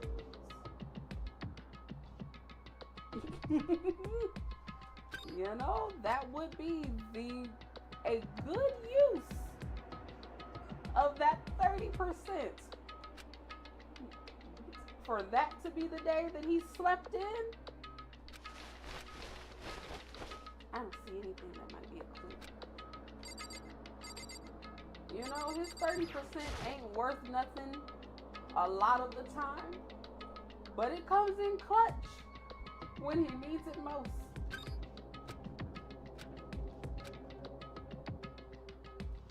This thing is practically empty. You're not wrong. You know, better to not waste it on burger ingredients than to save your life. There's just one thing, some kind of pocketbook. I don't see a name written on it, so I can't say for sure whose it is. There's some writing inside. It could be important. I don't like violating the owner's privacy, but I better take a look. Makoto, they're dead. I don't think at this point in their existence that they will be offended. Looks like a girl's handwriting, and all the letters are spaced out evenly, like whoever wrote them was measuring them.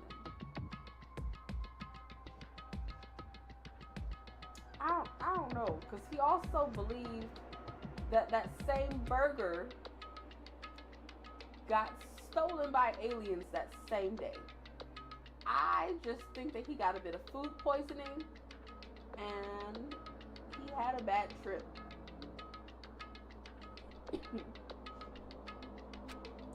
Whoever wrote this must have been really meticulous. Huh? I was flipping through the pocketbook, but my hand froze when I got to a certain page. Saw something familiar written there. Words I'd heard before.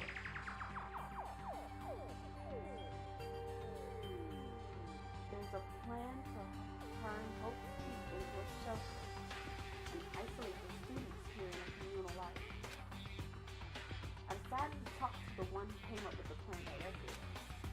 This so happens to be the headmaster and my father. He's willing to give me some more details regarding the plan. Here's what he said. The point is to keep our student prodigies safe, to keep them as our hope for the future. Only their dreams can overcome disaster, and only their hope can overcome despair. For the future of our country, our world, it's not an exaggeration to call this our final hope. We must isolate our superior youth from the corrupted world to serve as the foundation for a new era. This is the only hope we have. I hope that you'll be willing to go along with this plan. So that's what my father had to say. As usual, he made a selfish decision without consulting anyone else. I can't imagine a worse father. Well, this can't be true, can it? But I knew it was, and I knew exactly who the pocketbook belonged to. Kyoko. Can't be anyone else. But if this belongs to Kyoko, what was he doing in this locker? And what she wrote here completely contradicts what she already told me.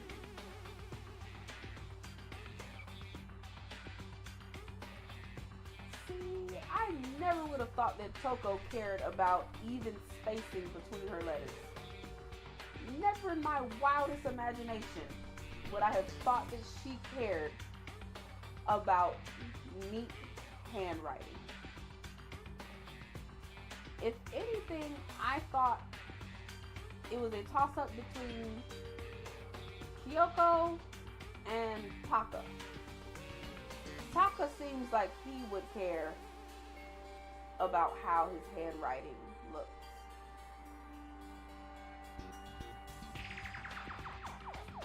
But I also feel like she uses a typewriter and she doesn't actually physically write them out.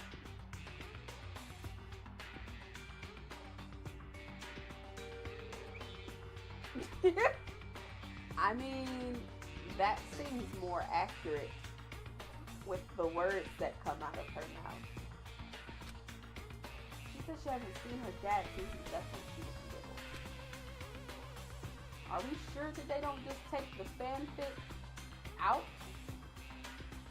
of her title just to be a little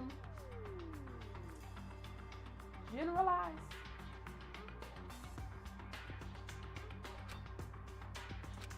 Why are you rereading that? What does this all mean? I quickly scanned the remaining pages of the notebook. I must have been looking for something that would prove me wrong about this whole thing. But when I reached the last page, the question mark spinning through my mind.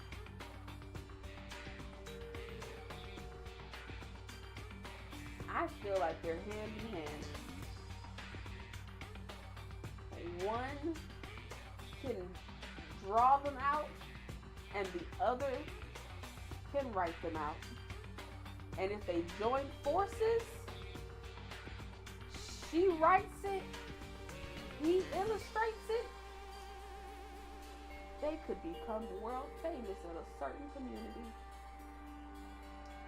But when I reached that page, the question mark spinning through my mind just started spinning that much faster. Why is a question mark spinning in your mind? Why not the wheels, like the phrase usually goes? When I looked at it, unlike the rest of the pocketbook, the writing here was messy, disorganized, scrawled. Despair walks among us, and so, hey, I was reading that, you heifer. What is this? What does it mean? I have no idea.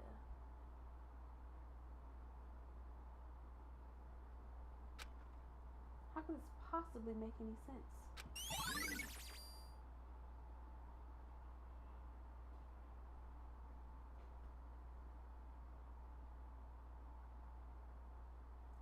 Jeez. Did he just throw the octagons together to make the question marks? And that's how they're spinning in tandem? Because that's the only thing that makes sense with the question marks spinning. He just connected them together, and they're moving like cogs. Despair walks among us, and so we survive. There's a second despair.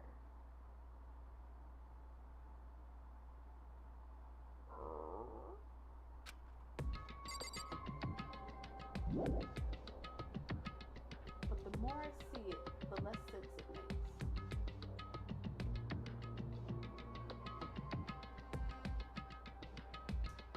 Seriously? What reason would there even be to filter it?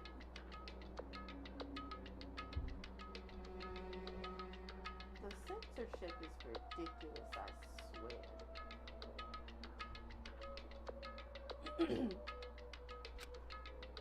Because these lockers, I mean, they had to belong to the previous students, right? I too didn't touch anything. And also, my filters are set to mild censorship. So I don't even understand. I mean, they had to belong to their previous students, right? That must be a Twitch thing. So why am I seeing this?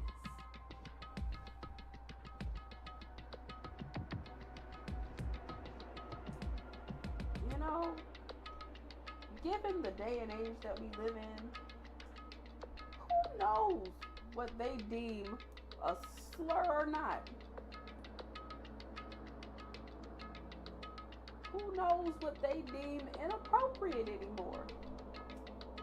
Because I was in someone's chat earlier and splooge got filtered. And it wasn't even spelled correctly. So I don't even know anymore. Why are there things in the lockers that look like they belong to people here? A notebook that seems like it belongs to Hiro, and a pocketbook that seems like it belongs to Kyoko.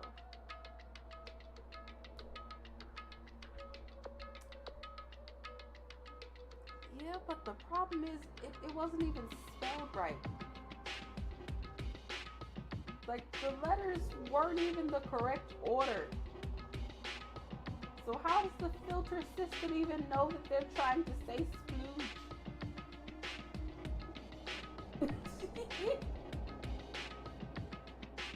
Yeah, he would find a way. There has to be some kind of explanation. But if I want to find that out, I have to keep moving the investigation forward. And I have to believe in everyone.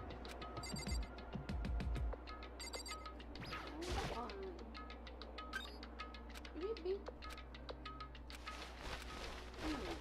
Nope, don't see anything that could be a clue. Moving on down the line.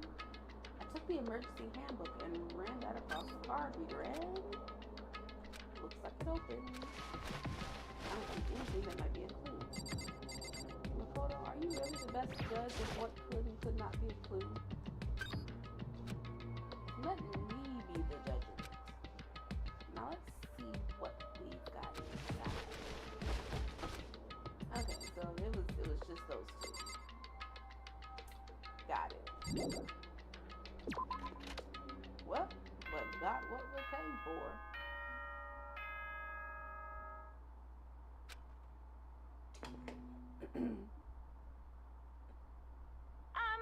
This is a school announcement. Is everyone working hard? Is your investigation coming along nicely? Well then, since you're all giving it your best, your generous headmaster will give you a little hint. For those of you who are interested, please make your way to the gym ASA possible. What? Now he wants to give us a hint? It's suspicious, there's no doubt about that. This could be a trap. But even knowing that, he said to go to the gym, right? Makoto, he also said it was a choice. You could have gotten the information from Kyoko later. Oh, hey, Hiro. Makoto! Why'd you act so surprised? No reason.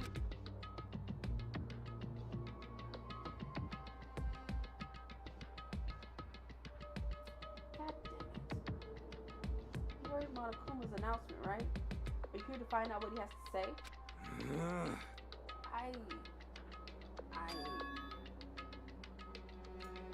It just did, actually. I'm on my way out.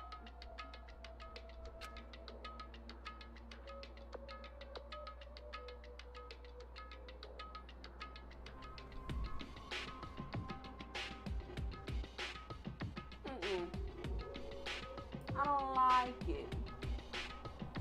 You already talked to him? What did he say? Listen, sorry, but I gotta go. Yeah, wait. There was no point in trying to stop him. He ran off like a frightened animal. Okay, so either he still thinks that I am a ghost, or he done seen something strange. Hiro, it's like he was trying to avoid me. I was hoping to talk to him about the notebook I found in the locker. Has he been hiding something this whole time?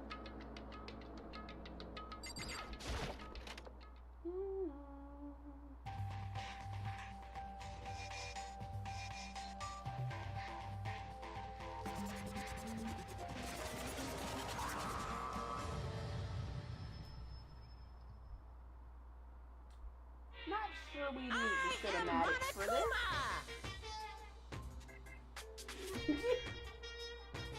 But it was completely unnecessary for that. Any other time he'd just be popping up. He just needed a cinematic entrance this time. Hello, welcome, hello. Are you ready for your final hit? Well, it just so happens to be in the envelope on the ground in front of you. The envelope.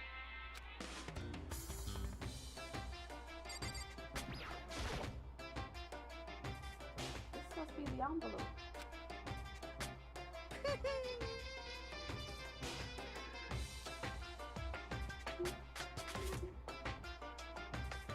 I feel like at this point, Monokuma just wants to be dramatic. It's not for us, it's for him. He knows that this is the final showdown, and he can't use his theatrics anymore.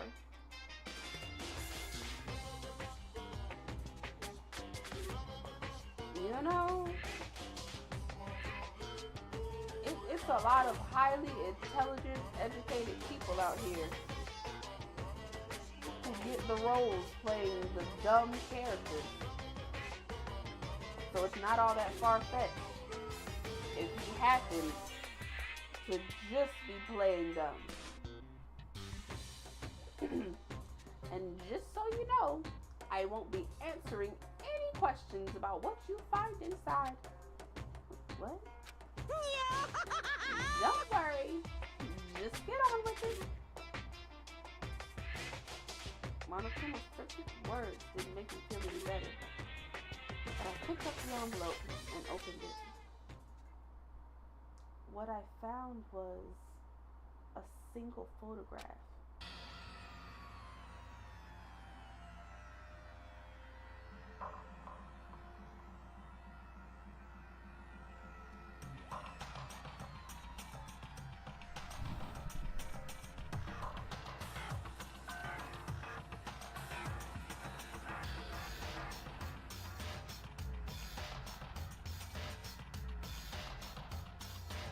Okay, at this point, it's very much confirmed that Mondo's hair is never actually going to look the exact same way in any of the animations. I just needed to see what it looked like for a second this time. Yeah. I was curious.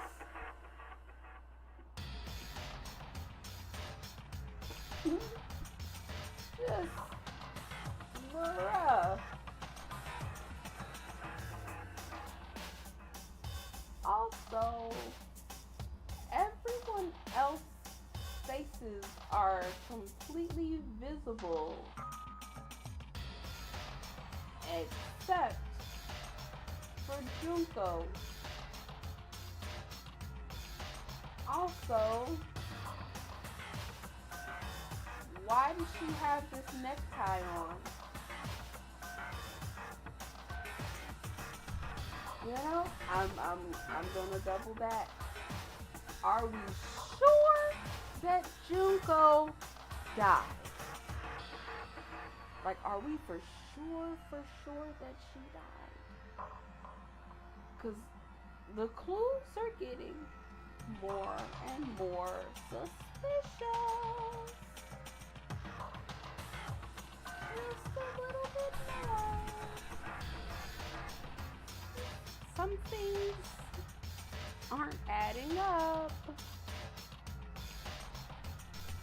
Just gonna sprinkle that little bit of doubt into the universe. Because I've got questions.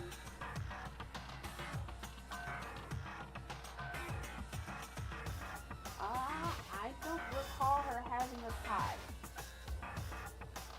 She just had her top unbuttons. But she definitely didn't have these bows on her. Especially not this multicolored one up here. It's very, very suspicious.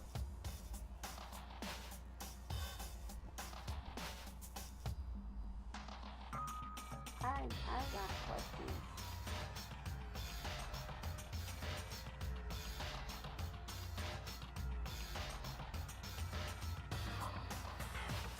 Did she always have a bunny hair clip?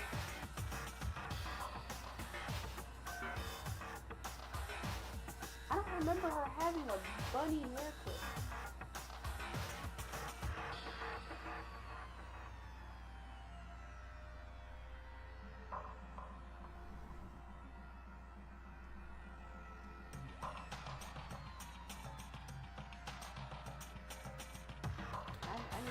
I need a mental refresher on Junko.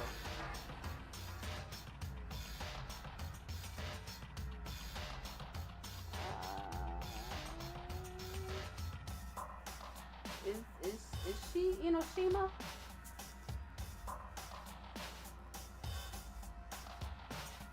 I don't want to look up the wrong Junko.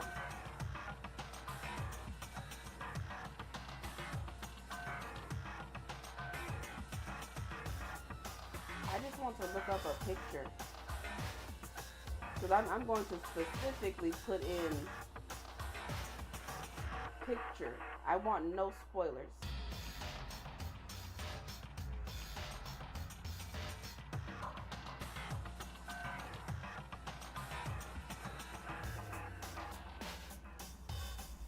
Oh. So she has always had the bunny. Interesting. She did a bunch of faces I recognize extremely well.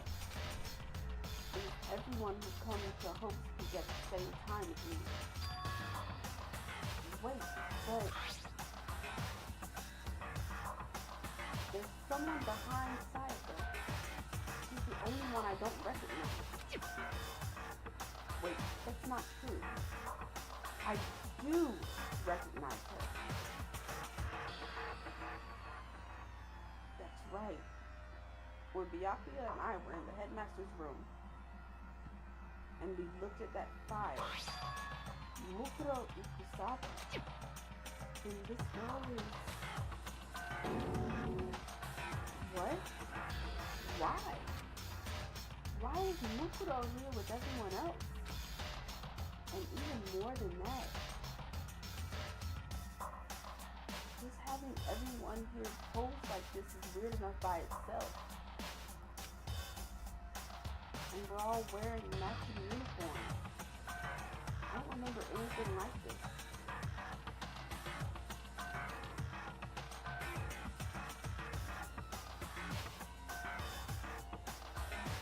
You caught that too, huh? Because I don't see Makoto anywhere in this here photo, okay? Who is we? He should have said they are all. Because you're not here. Although, to be fair, I don't know if it's just shadowing or a chair or something. But it looks like there's somebody in between Hiro and Sakura. And we all know that Makoto is probably a short king. So it's just a shadow thing. Well, either way, it's not a we situation. You can't remember something that you are not in. And now that I'm looking at it, it's not even everyone. I'm not in the picture. Oh, it took you that long, huh? It took you that long. I'm the only one not picture has all 15 other students, but not me.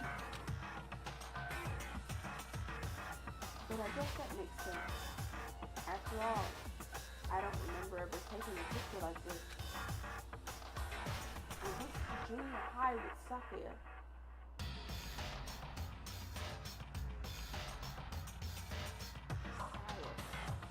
But the first time I met everyone was when I arrived here at Hope Peak Academy.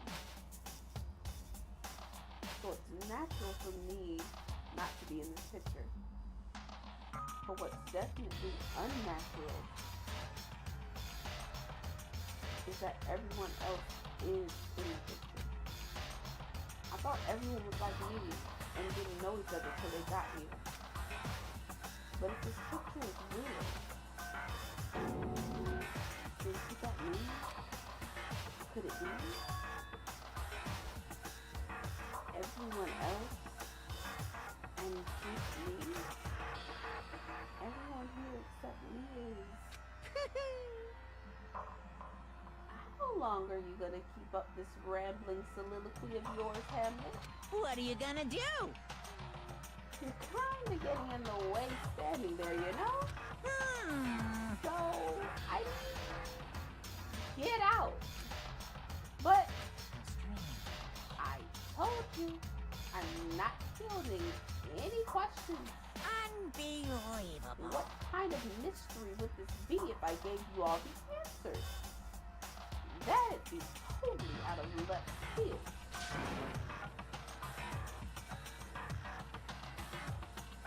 Oh, criminal discipline.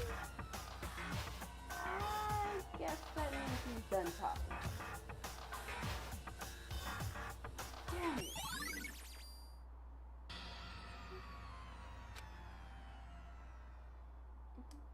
Oh, so is that what Hero was freaking out about? So in the end, all I found in the gym was even more confusion. With that confusion in hand, I left the gym dejected.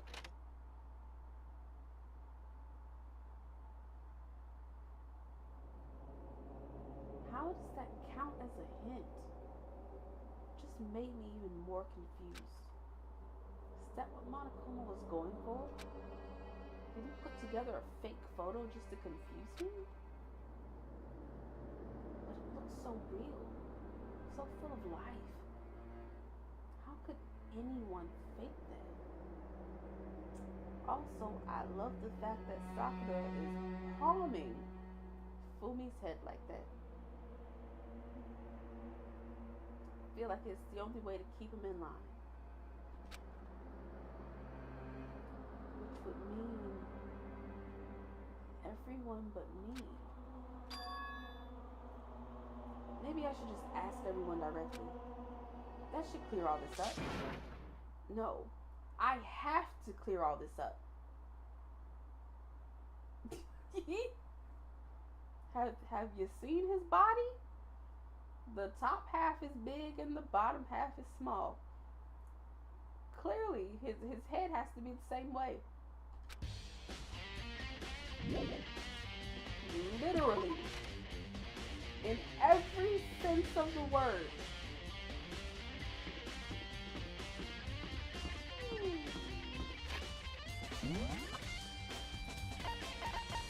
Where is everybody?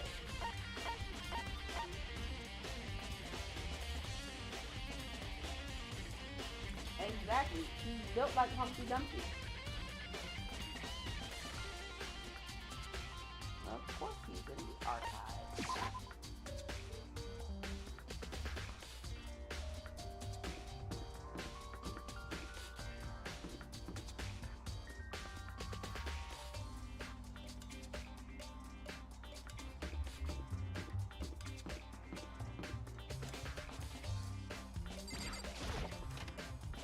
Had a moment there.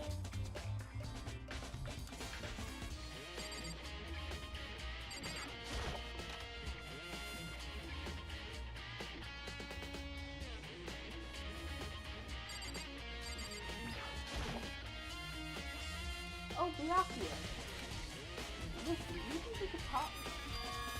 That's Byakuya enough.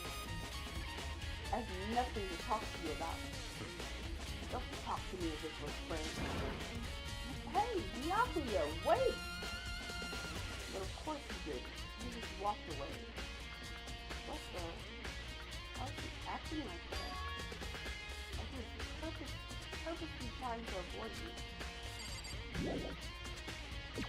I'm sensing a reoccurring thing. So everybody can see the photo. And because I'm not in it, I'm suspect number one?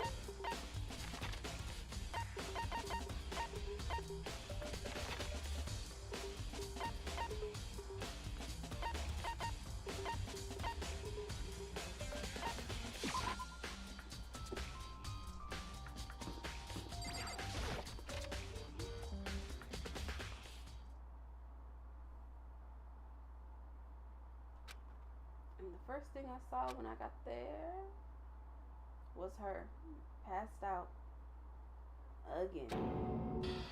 Huh? Toko?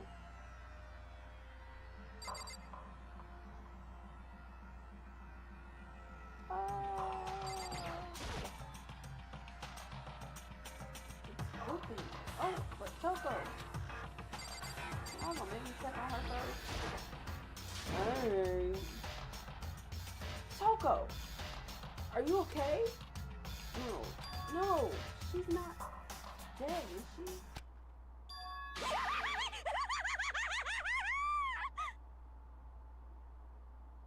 Of course. Of course.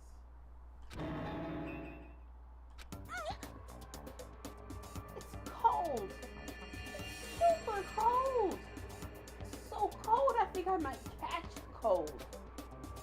If you keep taking naps in places like this, I'm sure you will. I see. What? I was asleep? I must have fainted again. Because Jill has zero cares in the world. I bet you were standing there staring at me, getting all excited. Weren't you? No, I wasn't. Have you reached that Oh, certain then what? age? Hot and bothered? Straight up horny? Okay, so why did you pass out? I don't know. The last thing I remember was me waking up just now. What did you do to Miss Morose? Oh God, please, no. We are not about to loop in for serious into regular chat activities. No.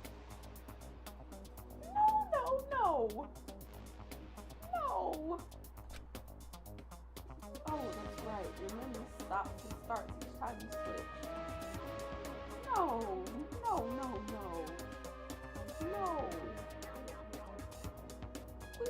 No, I can't accept this. I can't. Bingo bazinga. We share some basic knowledge, but our memories are very much separate.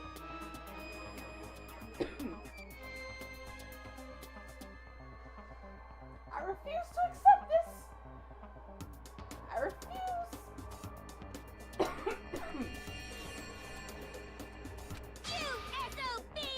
And don't say it like it's a bad thing. It's a blessing as far as I'm concerned. Because even if she forgets something, I totally remember. So it's like double the memory. No. More like half.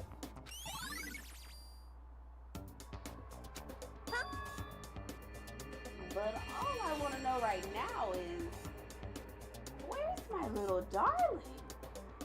Tell me now or I slit your throat. I don't know. I'm sure Byakuya's around somewhere doing his own investigating. Yes. by himself? I assume so. Oh, I'm on I fire! knew it! I totally knew it! I'm a total pro when it comes to all things master. Or it's because he's an a-hole and likes to do things by himself. He doesn't seem like you need to be an expert to know about Byakuya. Anyway, I gotta hurry. Can't even imagine how lonely he must be right now. Okay, laugh your way out of my ears, please. Toko shot off, her eerie laughter echoing behind her. I totally forgot to ask her about the picture. Well, there's no point asking Genocide Jack anyway.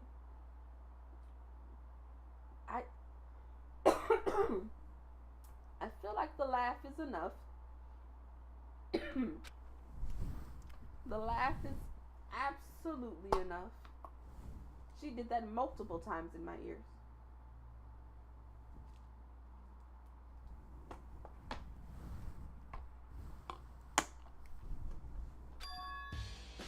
Why did Toko faint? There's gotta be some reason for it.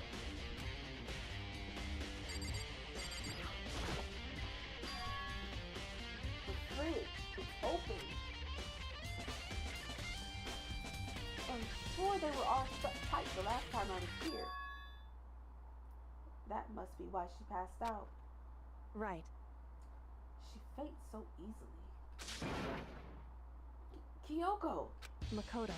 It's getting late, isn't it? Are you okay?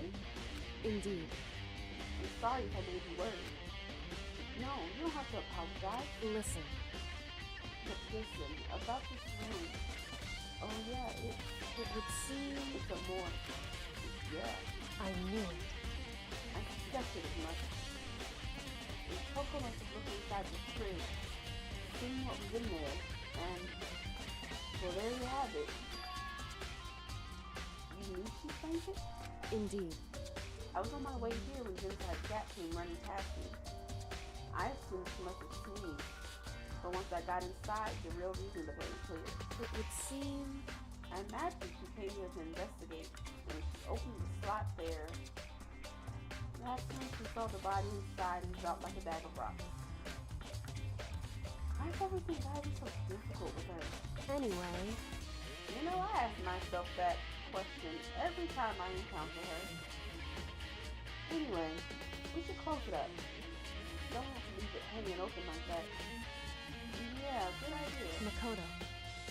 Give me a hand with this. Yoko approached the fridge, hand outstretched. But suddenly, she stopped. What's wrong? Listen. Maybe you should wait a second before closing it. Huh? How come? Maybe Mukuro's body is in here. Mukuro's corpse? Mukuro's body is inside the fridge? I see. Just like every other time, the mastermind probably brought it up here while we were in the class trial. The mastermind did it? Because they assumed we wouldn't be doing the class trial over again, I guess. So... You may be right. Either way, now I can finally get a good look at that body. Oh, that's right. Yoko didn't get a chance to check the body during the last investigation. Makoto. I need to do my own examination of the corpse as soon as possible. I'm going to find a clue this time. And we're going to grab the mastermind by the tail. Okay, so what should I do? So then... Why don't you just wait over there? I'll let you know as soon as I'm finished. Just wait over there? That's it?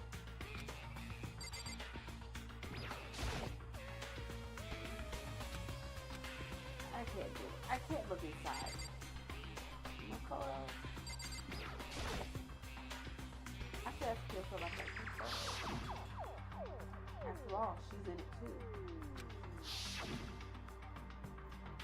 Don't let me interrupt your investigation, but I wanted to talk to you about something. What is it? It's about that announcement Monokuma made earlier.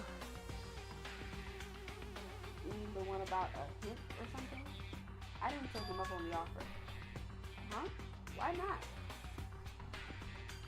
Because The only reason you give us a hint at this point would be to confuse us, to cloud our judgment.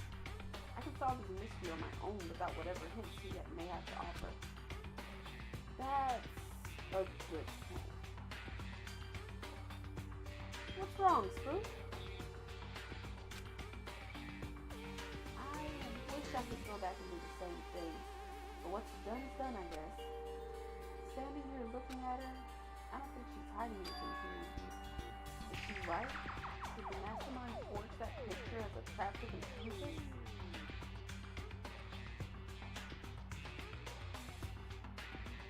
What? How? How?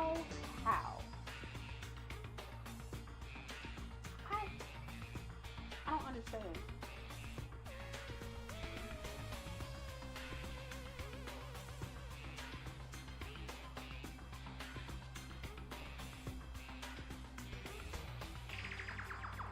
So you can outright say it, but you can't call somebody it?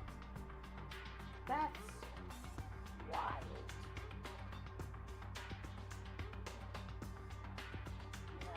Let me see something here. Let me see something.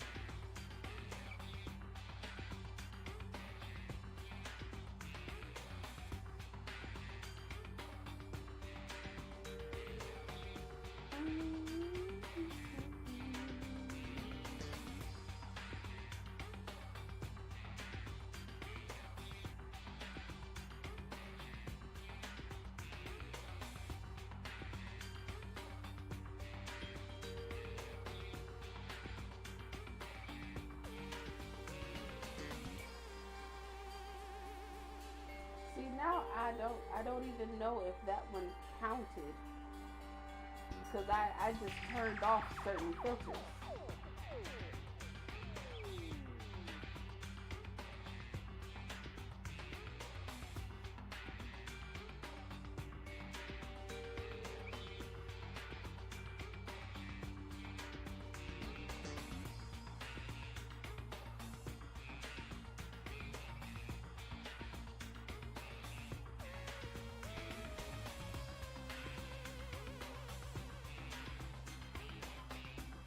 That's wild. Because it really is filtered out.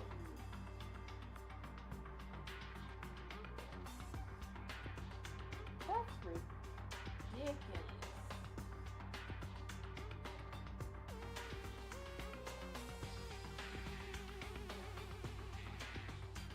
No. And now you've abbreviated it? No.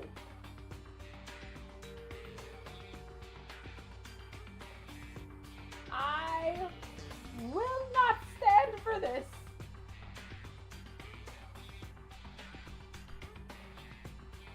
I feel Lemongrass's pain when dealing with Finn and Jake and their nonsense. Oh, I understand Lemongrass now.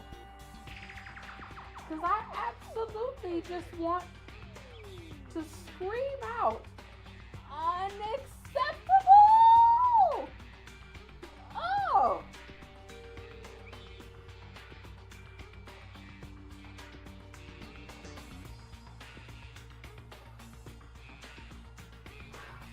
And then you double down on it. You double down on the for serious.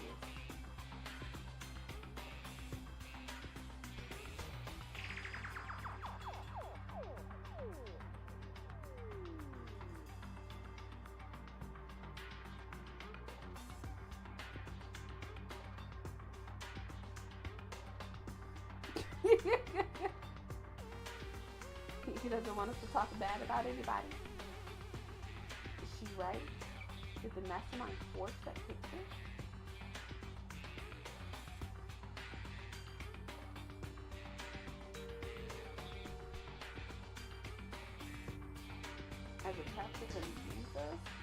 That's gotta be it. There's no other explanation.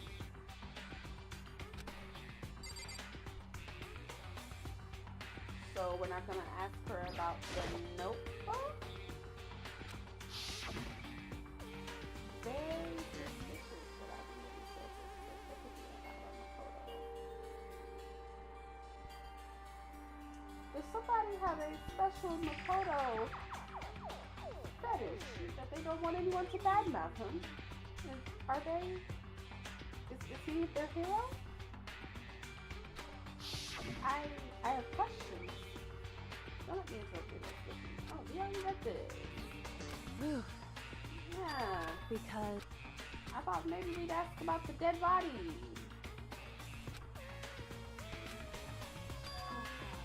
No, we're not doing this for serious. Please know it's for serious.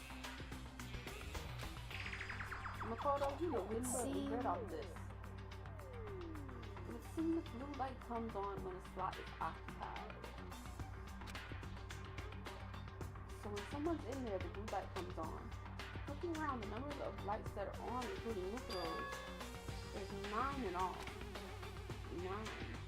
So it took him coming in here with Kyoko for him to realize that there's not enough lights on in here?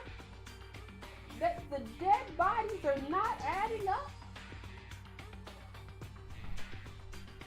You know, throw the whole Makoto away. Just throw him away. 9 lights.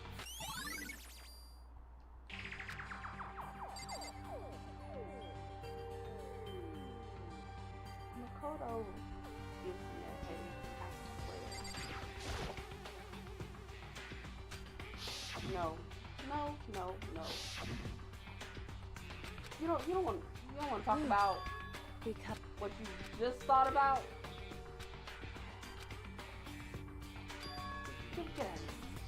Get out of here. And you also don't want to look at the body.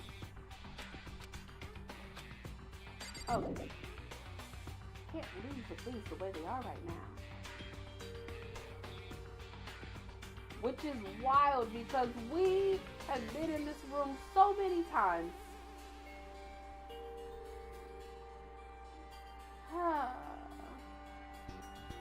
Please no, not with the force series.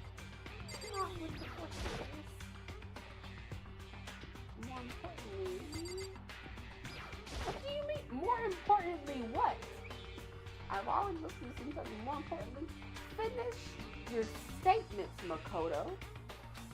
Finish your statements.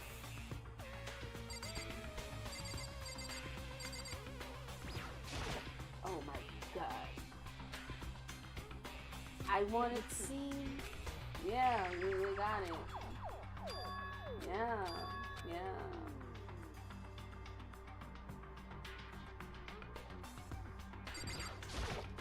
This can't be happening. This can't be happening. The Force series can't be taking over. It can't.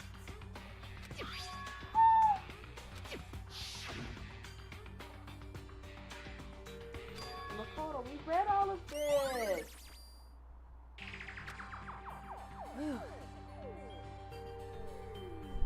So it only all of a sudden counted as a clue when we come in here with Kyoko?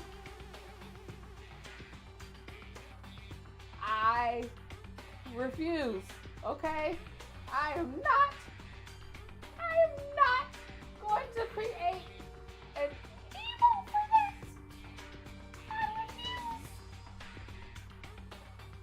Okay, Makoto, I'm good. Already? Jeez, that was fast. indeed. Anyone can do good work if they go slow. In that spirit, I'll make my report to you. So, did you find anything? Indeed. I paid careful attention to the wounds and the traces of blood. And it seems highly likely that... And that's exactly why I refuse. I refuse to make a more serious emote. wound and the blow to the back of the head were inflicted after death. The blow to the back of the head was post-mortem as well?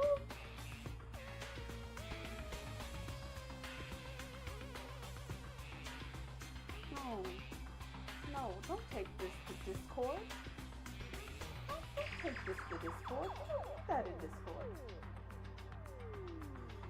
And if you're gonna bring it to Discord, keep it in your Discord. Don't bring it to my Discord.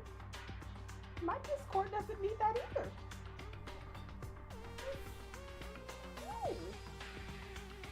No. I need it to die off like Fetch, okay? I need it to die off like Fetch. Really? The burnt tissue made things a little difficult, but I'm completely confident in my findings. So that means neither of those were the fatal injury, right? Then what was the fatal injury? Due to the explosion, the victim's identity is unknown. They were, however, dead before the blast. The victim had been stabbed a single time with a knife, which went completely through the body. They had also been struck in the head with an object about as thick as a metal pipe. The body was covered with other wounds, but these were at least several days old. The only other option is those other wounds, but the file said they were old. Is that right? Where does it say they're old? Because all the Monokuma file says is that they were inflicted at least several days ago. I guess I don't see the difference. wrong. Well, the difference is immense considering the impression they gave. Listen. You seem to be equating several days old with simply old. However, but that doesn't quite follow logically. Old wounds, it makes it sound like they've been there forever. Like they're not related to the murder. Are you saying they are? But we all got the Monokuma file right after she was killed, right? So if the wounds were at least a few days old, there's no way they could have had anything to do with it. so then, But what if Mokuno herself wasn't killed within the last few days? What? at the very least, Certainly.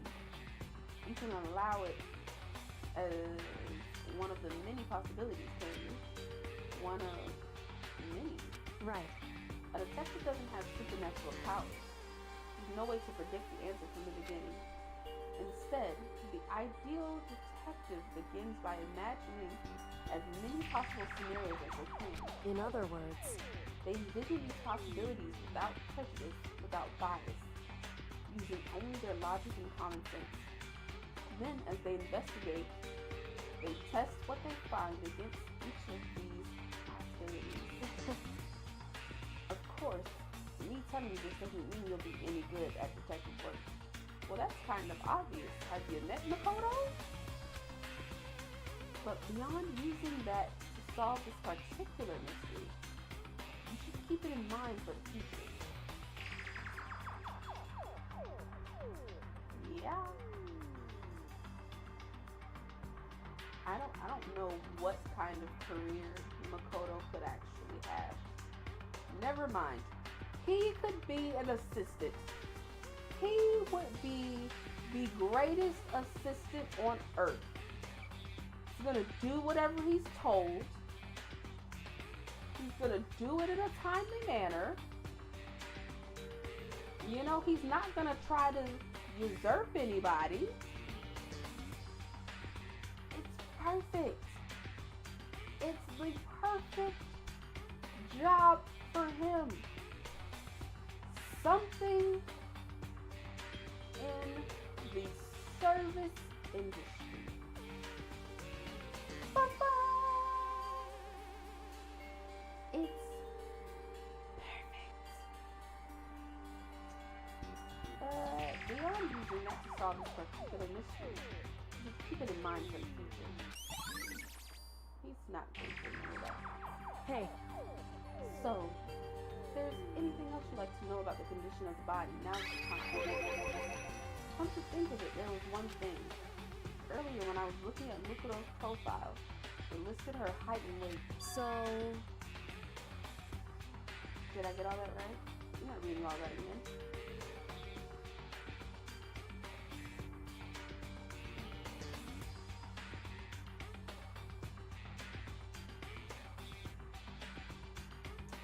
My hope is minuscule.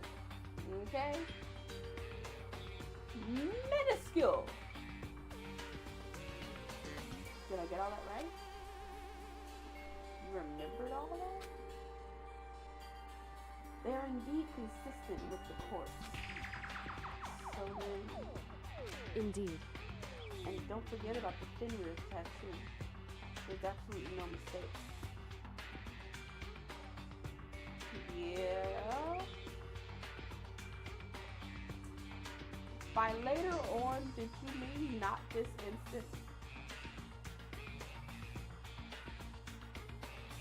Oh! Just...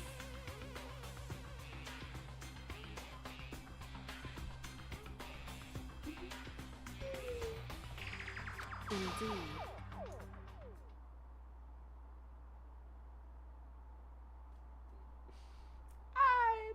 I'm disappointed. Our victim in this case is, without a doubt, Mukuro Ikusaba. And? Is that all you wanted to ask? Makoto! The notebook! Yeah, I think so. So then, It looks like we have no further business with Mukuro's body. Let's get going. It's kind of chilly in here. Oh wait, are we not gonna put the body back? Don't you think it's kinda sad leaving it out like this?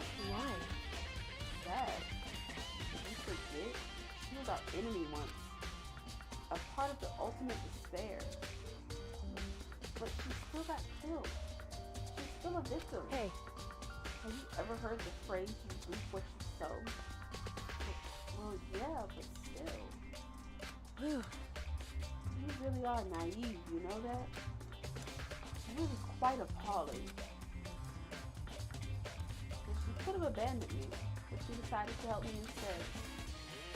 So for someone like that, what does it mean to be naive? so then, I think we've done all we can do here. Back to our separate investigations, yes? Hold on. There's one more thing to do. Which I need to talk to Kyoko about.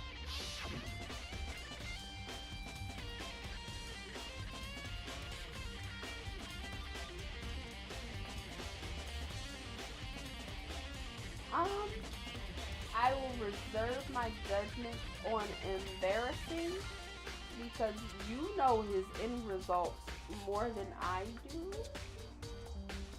So he might end up being an inspiration.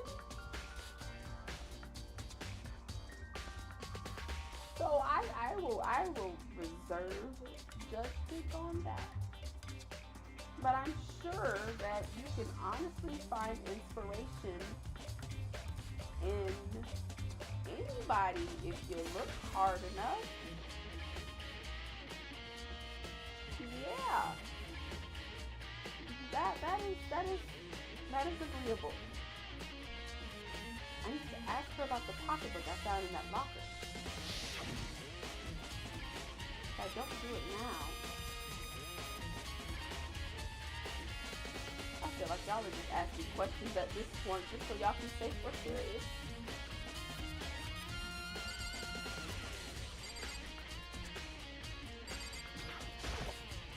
Hey Kyoko, I did have one last thing. I know I shouldn't, but I feel like I have to ask. what? Go ahead, babe. Out with it. Have you really not seen your dad even once since you got here? What? So, What do you mean? Well, you know all those lockers on the second floor of the dorms? Please no. We don't need for serious in the second game. We can leave that behind. And this one, yeah?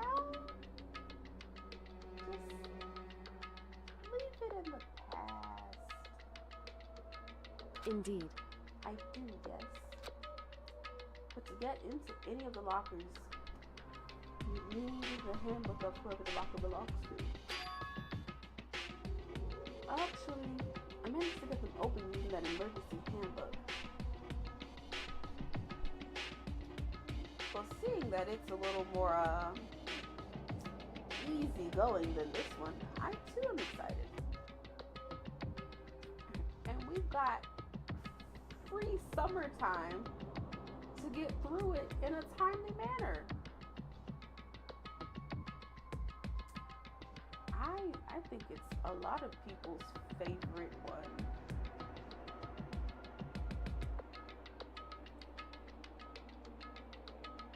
I did see swimsuits, so I assume that I will be on vacation along with the characters. See? It's fitting. And you know, if the AC won't on full blast because it be hot as crap, I'd be in here in a swimsuit with them. But it's gonna be too cold for all of that.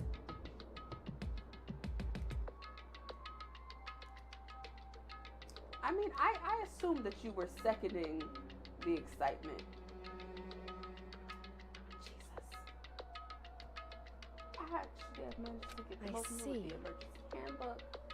The one you found in the headmaster's hidden room. And? So, did you find anything worthwhile in the lockers? Every time I see For Serious pop up across the screen as a chat notification. Oh my gosh.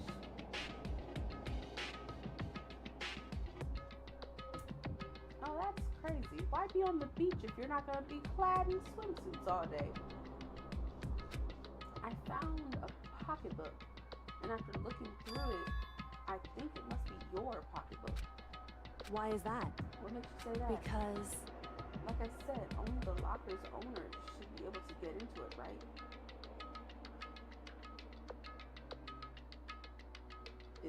Is S for swimsuit? That's all that went through my head as soon as you said that.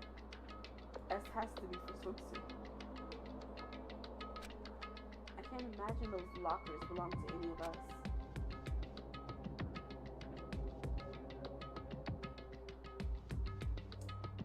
Okay, I guess summer could also fit. Could have been swimsuit. They just had to go with the season. It's gotta be regular. After all, we only got access to that area just recently. What I'm saying is, there's no way I could have had access to any of those lockers.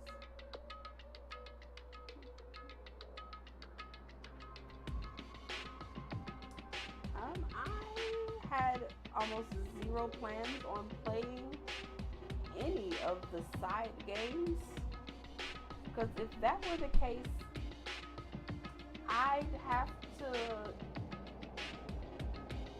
There's so many of them. There's so many of them. Gosh, just going down the list when I was finding the first three. It was just like, why? Why are there so many?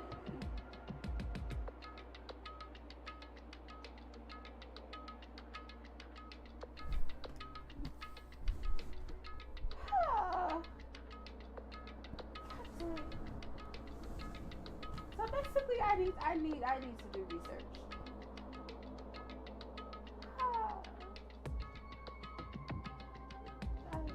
I have to do research because there's so many of them. Oh, sweet baby Jesus. What I'm saying is, there's no way I could have had access to any of those lockers. And if I did have a pocketbook, why would I bother putting it in a locker?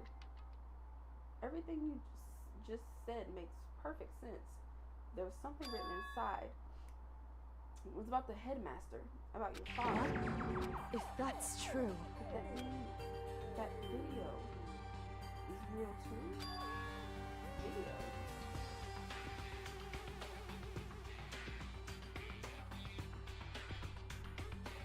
Yeah, there's 4 main ones that I saw. But then, once you get past the main games, there's all the spin-offs and side quests.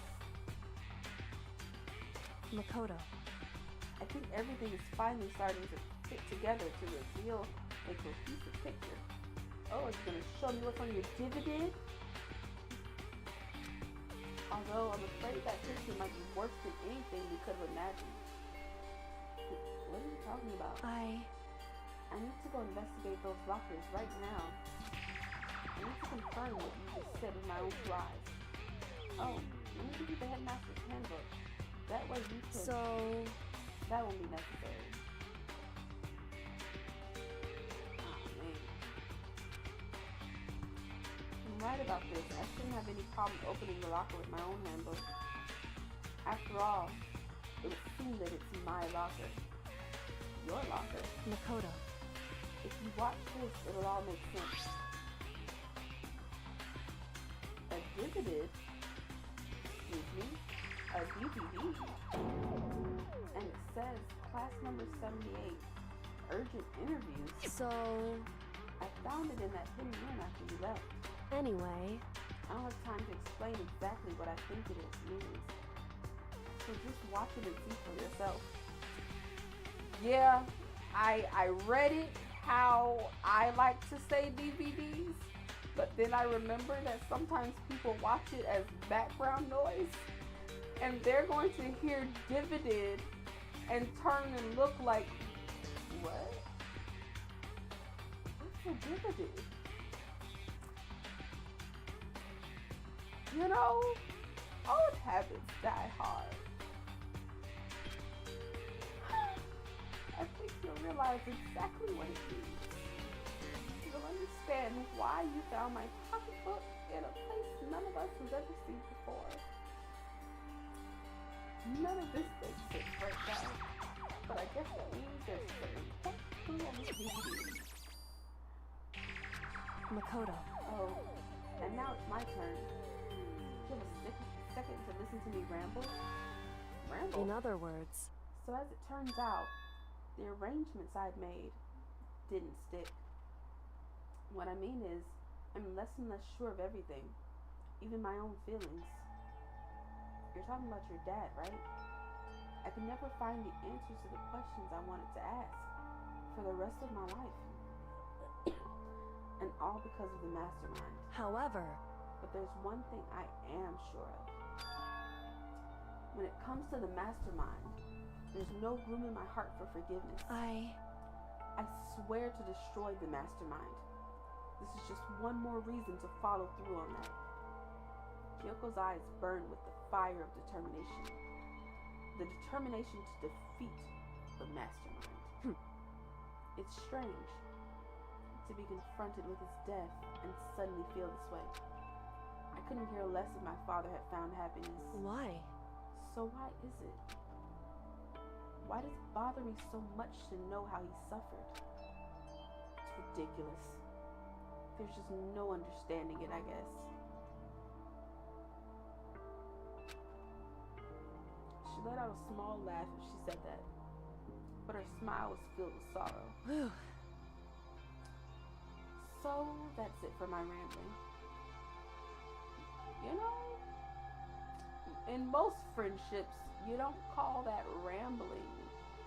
You call it sharing your feelings with your friends and venting. You know, it comes with a regular, loving friendship.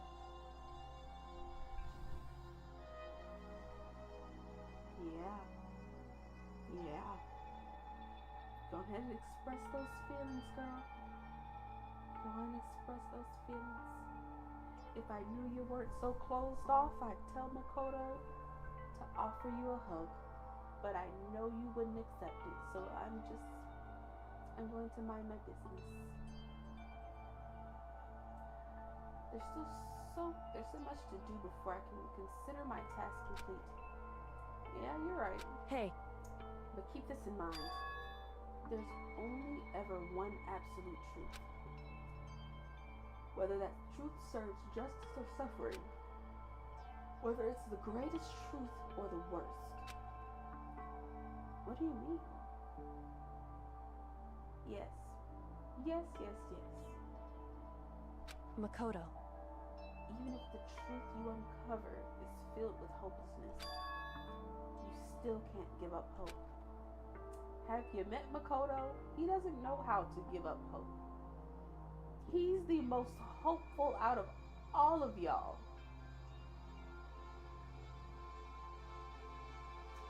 You know, it's never a bad choice. And her facial features,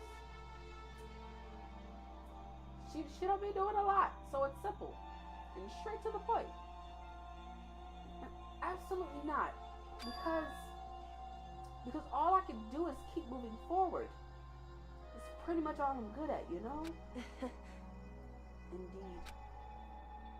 Sorry if that was strange. So then, Anyway, I need to get going. I'll see you at the class trial. Leaving behind that final farewell, Kyoko was gone. I'd better get going myself. Got that DVD from Kyoko. I can't see the 80 when you check it out. Kyoko said something about hopeless truth. But no matter what happens, I won't lose hope. Even if it's the worst truth in the world. I can't afford to lose.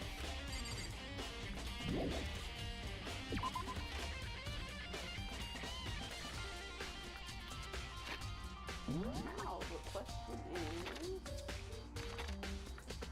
was the AV room on the second floor or the third?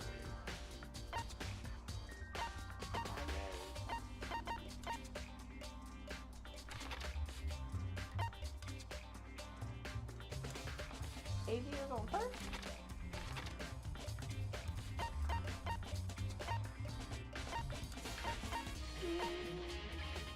It is.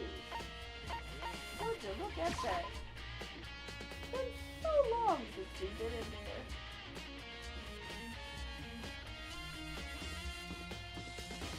You know, it's crazy that has to be an actual statement. Absolutely crazy that has to be a statement.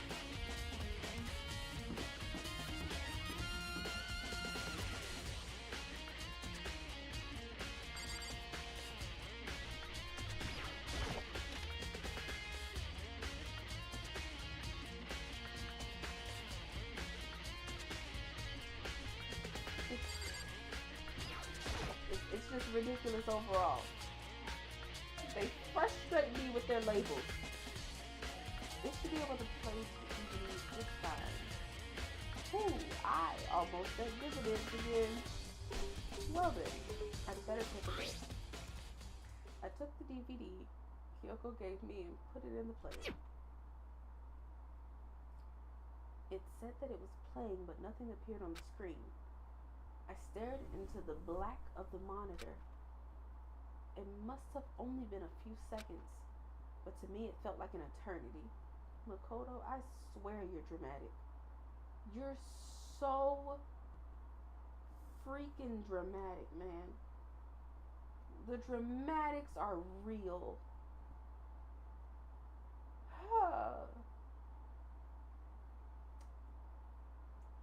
That is a mouthful. That's all I can say.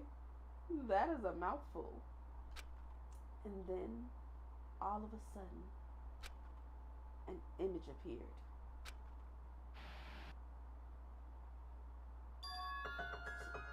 Sayaka took me by total surprise. Hadn't seen Sayaka in who knows how long, and there she was. Okay then, are you ready to begin? The voice I heard was of the man positioned on one side of the screen. It was the voice of a middle-aged man. I do apologize, but I hope you don't mind if I record our conversation. I'm a little slow, you know. I never really got the hang of taking notes while having a conversation.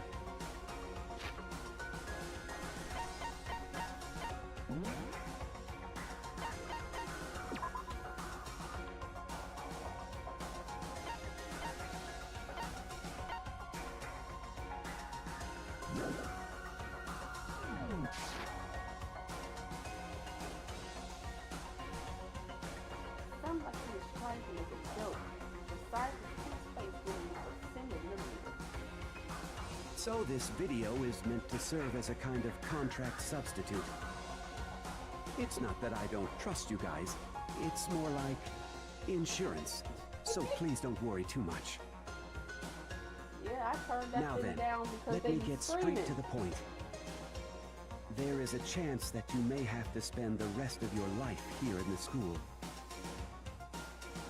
Can you accept that?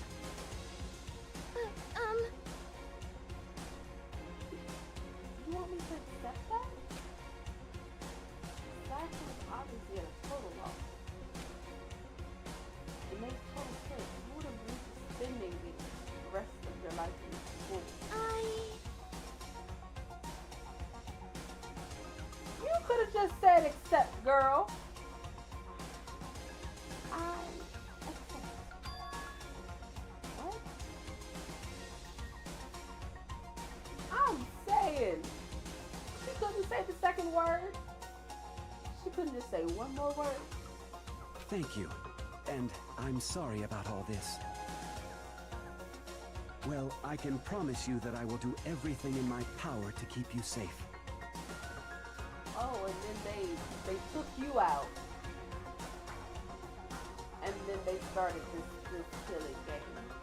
Got it. As the headmaster of Hope's Peak Academy, I give you my word.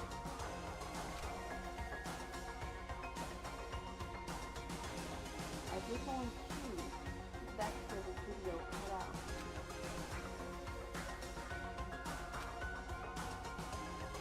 There was a lot I hadn't understood up till now.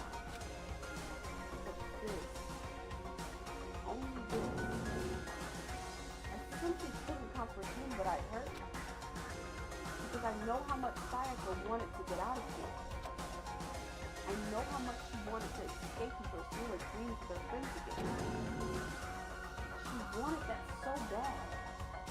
She tried to claim me for murder. So, why? Why would she say yes to living here for the rest of her life? When I sat there thinking about it, I noticed a sudden light. On the monitor, the video that I thought was finished flashed back on the screen. My eyes darted back to the screen.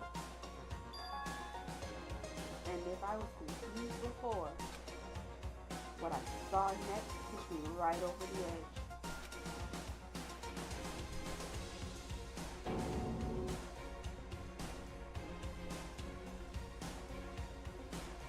What?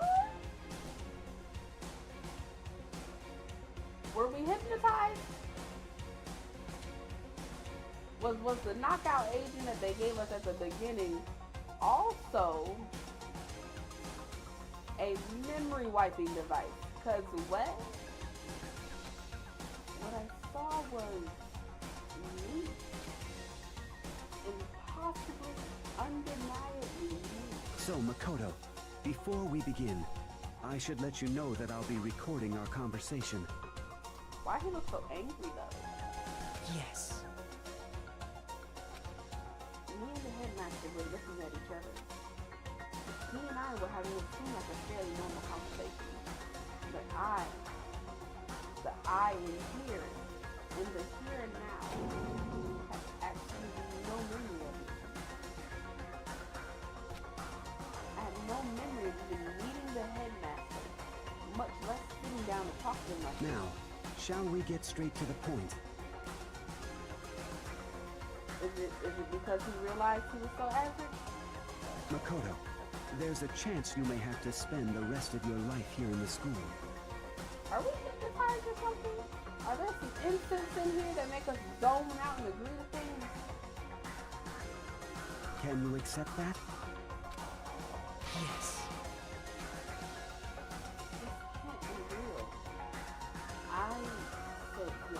I'm sorry I'm putting you through all this. Well, I mean, we don't have much of a choice, do we? Okay. Now I would like to know who voiced everybody and how come you could afford to pay one of them but not the other to say the full line. But I promise that as long as you're in this school, I will do everything I can to protect you. As the headmaster of Hope's Peak Academy, that's the very least I can do for you. Well, so much for that. Once again, the video cut out. From there, the video repeated the same scene again and again with the others. Byakuya.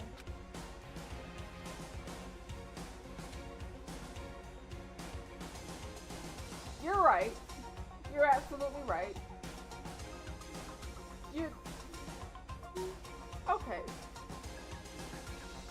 That makes a lot of sense. Cause she was literally gone in chapter 1. Alright. Toko. Tina. Everyone. They all said that they had reached the business forever. And then Kyoko. Her interview with him had been recorded this clearly.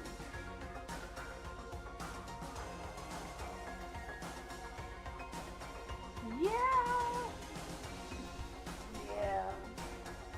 I guess they said let's get this double duty going.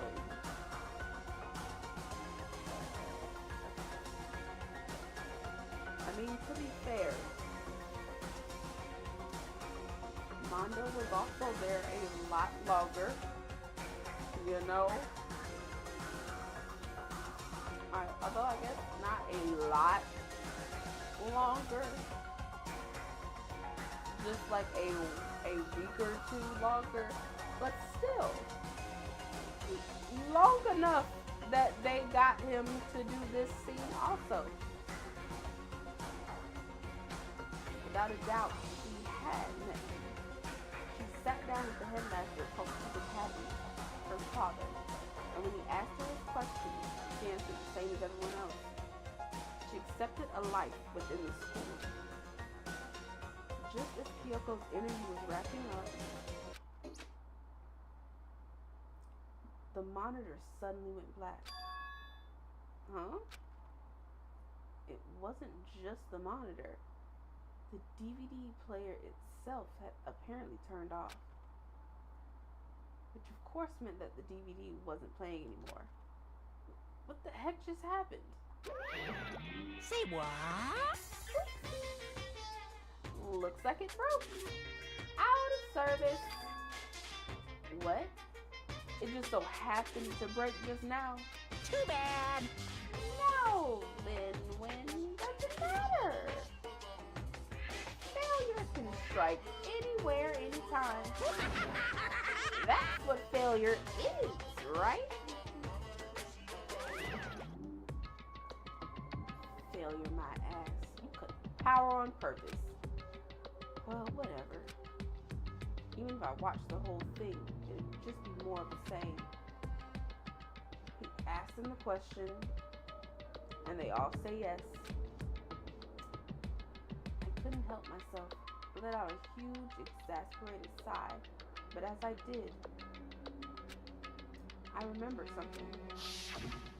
That's right. So he don't realize that he cut it off specifically before a certain female came onto the screen to give her agreements. I fainted too, and when I woke up, I noticed a strange feeling of separation within myself. A disconnect. It would seem... Thinking back on it now, at that point my memory was gone. At that time, I'd forgotten. I couldn't remember why I'd come to the school. I couldn't remember what my ultimate village was. But what would make you forget all that? Hey, Strange, isn't it? It's hard to imagine it happened by chance. Seems much too convenient. A convenient outcome. Something that seemed to obviously work in favor of the mastermind. So does that mean I've lost my memory too? What about the others? Have we all forgotten? Or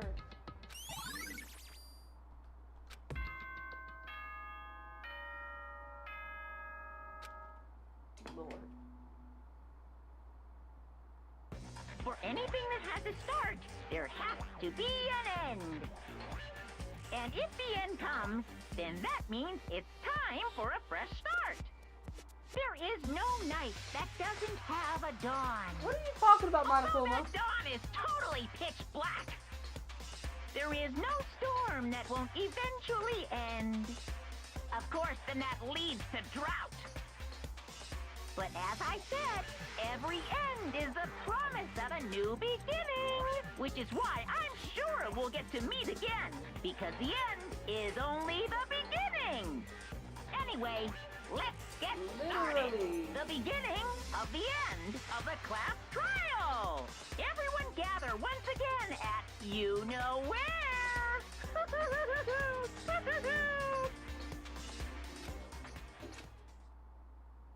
Brother. It's about to begin again. The class trial is going to start. The final class trial. The last time all our lives will be on the line. The last time hope and despair are on the line. I don't have a choice. I have to do this. Okay then. This is the end.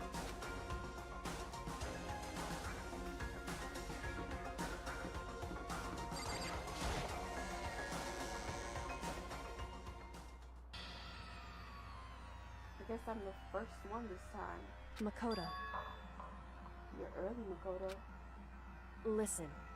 Does that mean you feel prepared? Yeah, for now at least. But where's everyone else? Why aren't they here yet? However, Don't worry. I'm sure they'll be here soon. And just like she said, Byakuya. Byakuya. They arrived one after another. 1, 2, 3, 4. Where's Toko?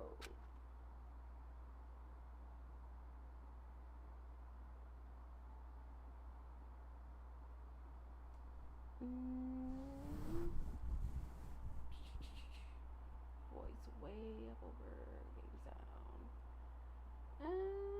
Okay. Bum, bum, bum. Let me know if that is any better.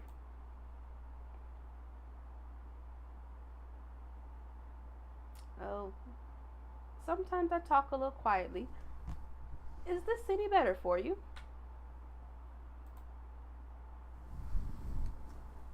But they were all in the same state of shock. You're welcome. Hina. Hero? Why are y'all looking at me this way? Hello? Silence. And it wasn't any normal silence. It was the deafening silence of fear and suspicion. It was like the first class trial. You called for me and so I appeared. Jill, I'm not gonna attempt to read that. I refuse to try to read that. Cause what in the world? just... No. No, no, no. I will bite my tongue trying to read that. I'm on fire! Ah, strong silent master is so wonderful. So cool, so hot, my loins are ablaze. Girl, don't you ever say loins under the age of 60. Yes! Gosh. Now listen. Everything will be just fine if you leave it to me. My beautiful scissors! No, I don't think that's right. I don't think that's right at all. With the sharp scissors. I don't think you can compare the sharpness of your scissors with other scissors. That's not how that works. Did no one teach you that you can't define something with the word in the definition? I'll stab and gouge and shiv the master of evil. Okay, we're just using all the old phrases I see. Got it. Got it. You know, she's the master of something. I don't know if it's similes though. But I thought you couldn't kill anyone but adorable little boys. If it's what master wants, it can be boy, girl, or anything in between. I can handle it. And we're back. Where am I? No human language can describe the disappointment I'm feeling right now. Is everyone here? Oh, and wearing our gloomy gust faces, I see. Well now. Okay, well then, let's begin. Thrills, chills, kills! This final class trial is going to be slathered in pitch black despair. Maximum sorrow. Oh. Okay.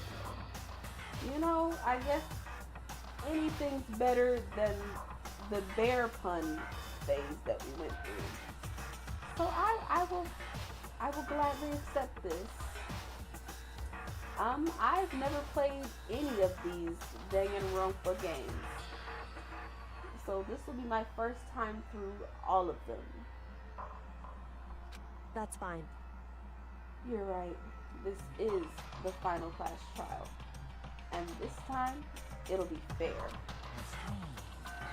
What do you mean this time? No. We're not going to bring back the bear puns. We are not. Because that was an overload on my system. Stop with the slander. I'm a bear in good standing, you know. Unbelievable. Lion heifer. If there was a Mr. Fair Guy Universe contest, I'd take home the tiara every year. Oh, I thank you. I just give it my best annoying kid voice. I'm gonna win this game super fair and square. Today, I'm feeling white. And I'll make sure everyone watching at home knows that despair is mightier than the hope. Did you go Jamaican there? Why? That was a choice that I kinda wish that you didn't make. Because what in the world? Stop talking. Enough of your tedious dribble. Begin the trial already. Sure. Let's begin the trial already. I'll be waiting for you down below. you guys. So don't try and run away. Okay.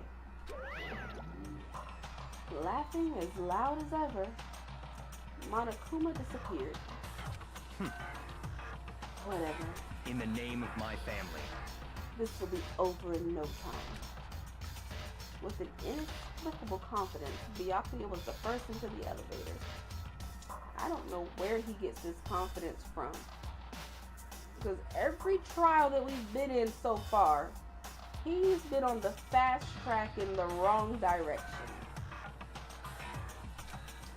One by one, the others followed.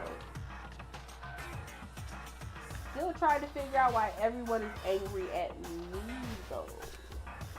What did I do? Nobody made eye contact. Nobody said a word. They just disappeared into the elevator.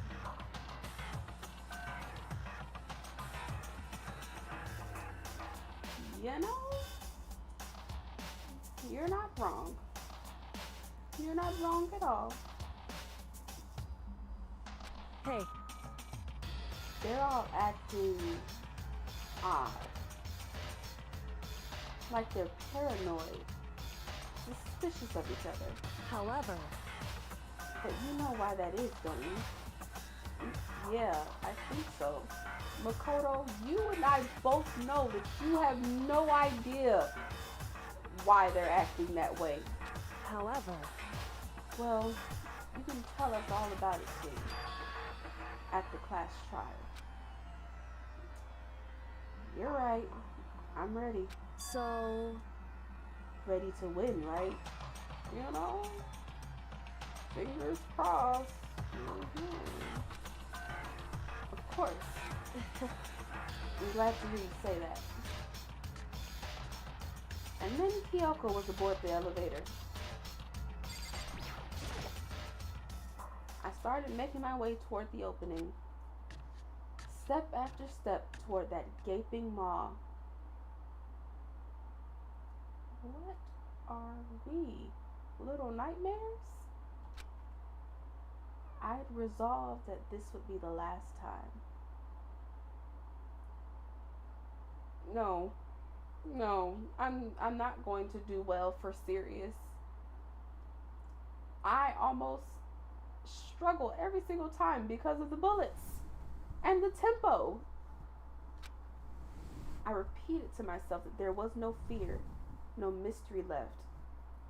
Makoto, I don't know if you know this, but it's going to be the last time regardless, because you're either going to do it or you're going to get taken out. Don't you remember he's planned special executions for everyone if we fail.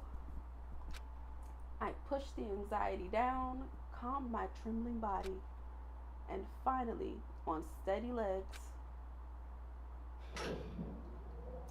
I passed the threshold and stood on the elevator.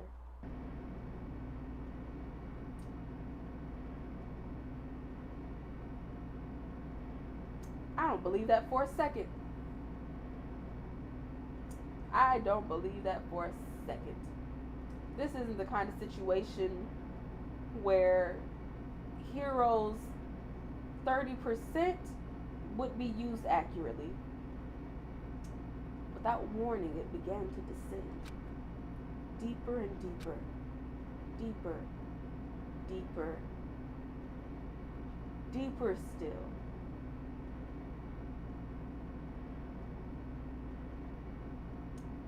I don't know if I would call Hina normal, because she's way too donut obsessed.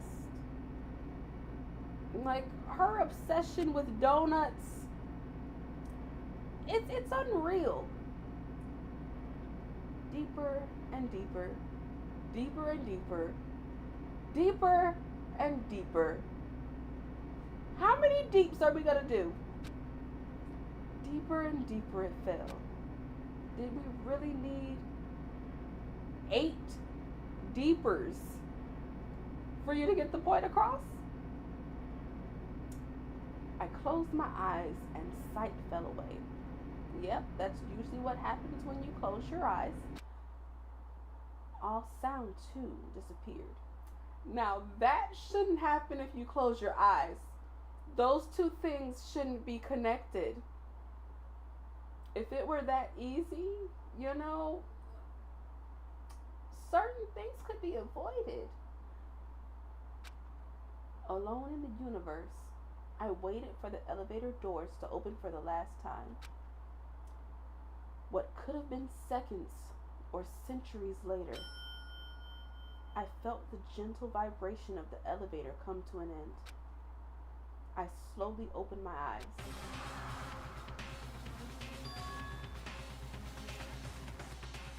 This is the final trial site? Oh, this is very rustic and basic. None of that gross decorum, huh? Alright. What do you think? Isn't it just the perfect background for deciding a person's fate? No, I don't agree. It's the long-awaited last stage. The always exciting final boss battle. And I'm gonna sit in on this one. I'll just sit right here in the vacant 16th seat. I mean, I feel like you could have sat in any of the seats technically because everybody is technically dead. But I'm gonna mind my business. Thrills, chills, kills! Well then, let's begin! Oh, this gonna be annoying, ain't it? This gonna be annoying.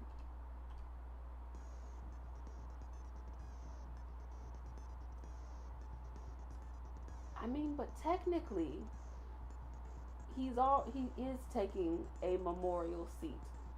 Cause shouldn't that be for Mukuro? Just throwing it out there. Okay. So I'm going to end stream right here, guys. It's already past 1 in the morning. And I have to go to work in the morning and chase after a hyperactive toddler. It absolutely should be for Mukuro, but clearly Mukuro doesn't count in the eyes of Monokuma because she didn't participate in anything.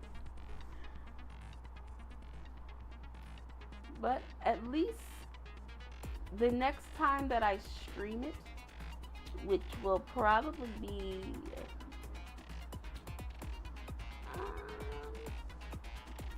either tomorrow night after I do Dead by Daylight or on Wednesday.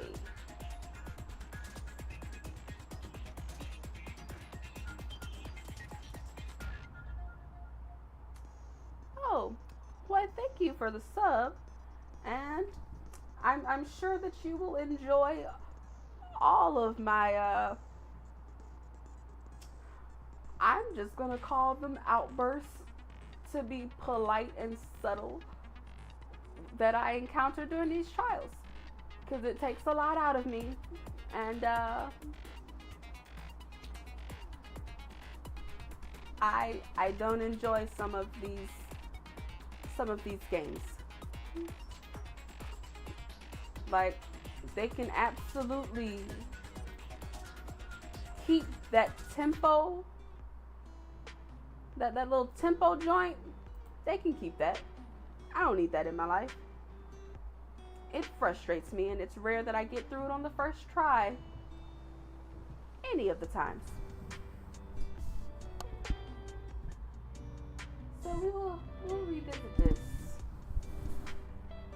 either either tomorrow night after DVD or on Wednesday.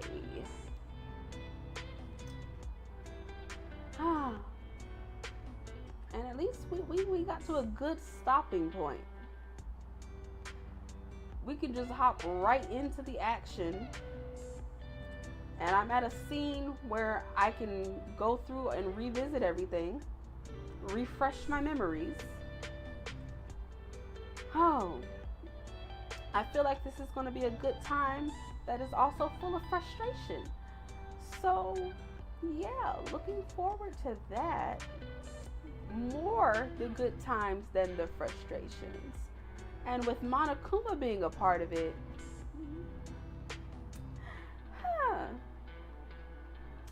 I'm probably going to want to punch him even more. But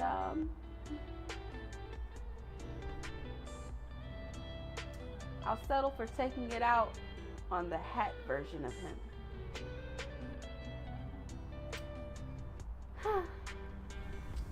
But I digress, you know? I'll see y'all tomorrow after I get off of work and put a little food in my tummy. Hopefully, you know, hopefully Cox will cooperate properly like it did tonight.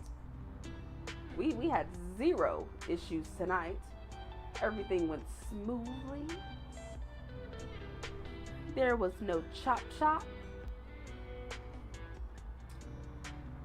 So yeah, I'll see y'all tomorrow.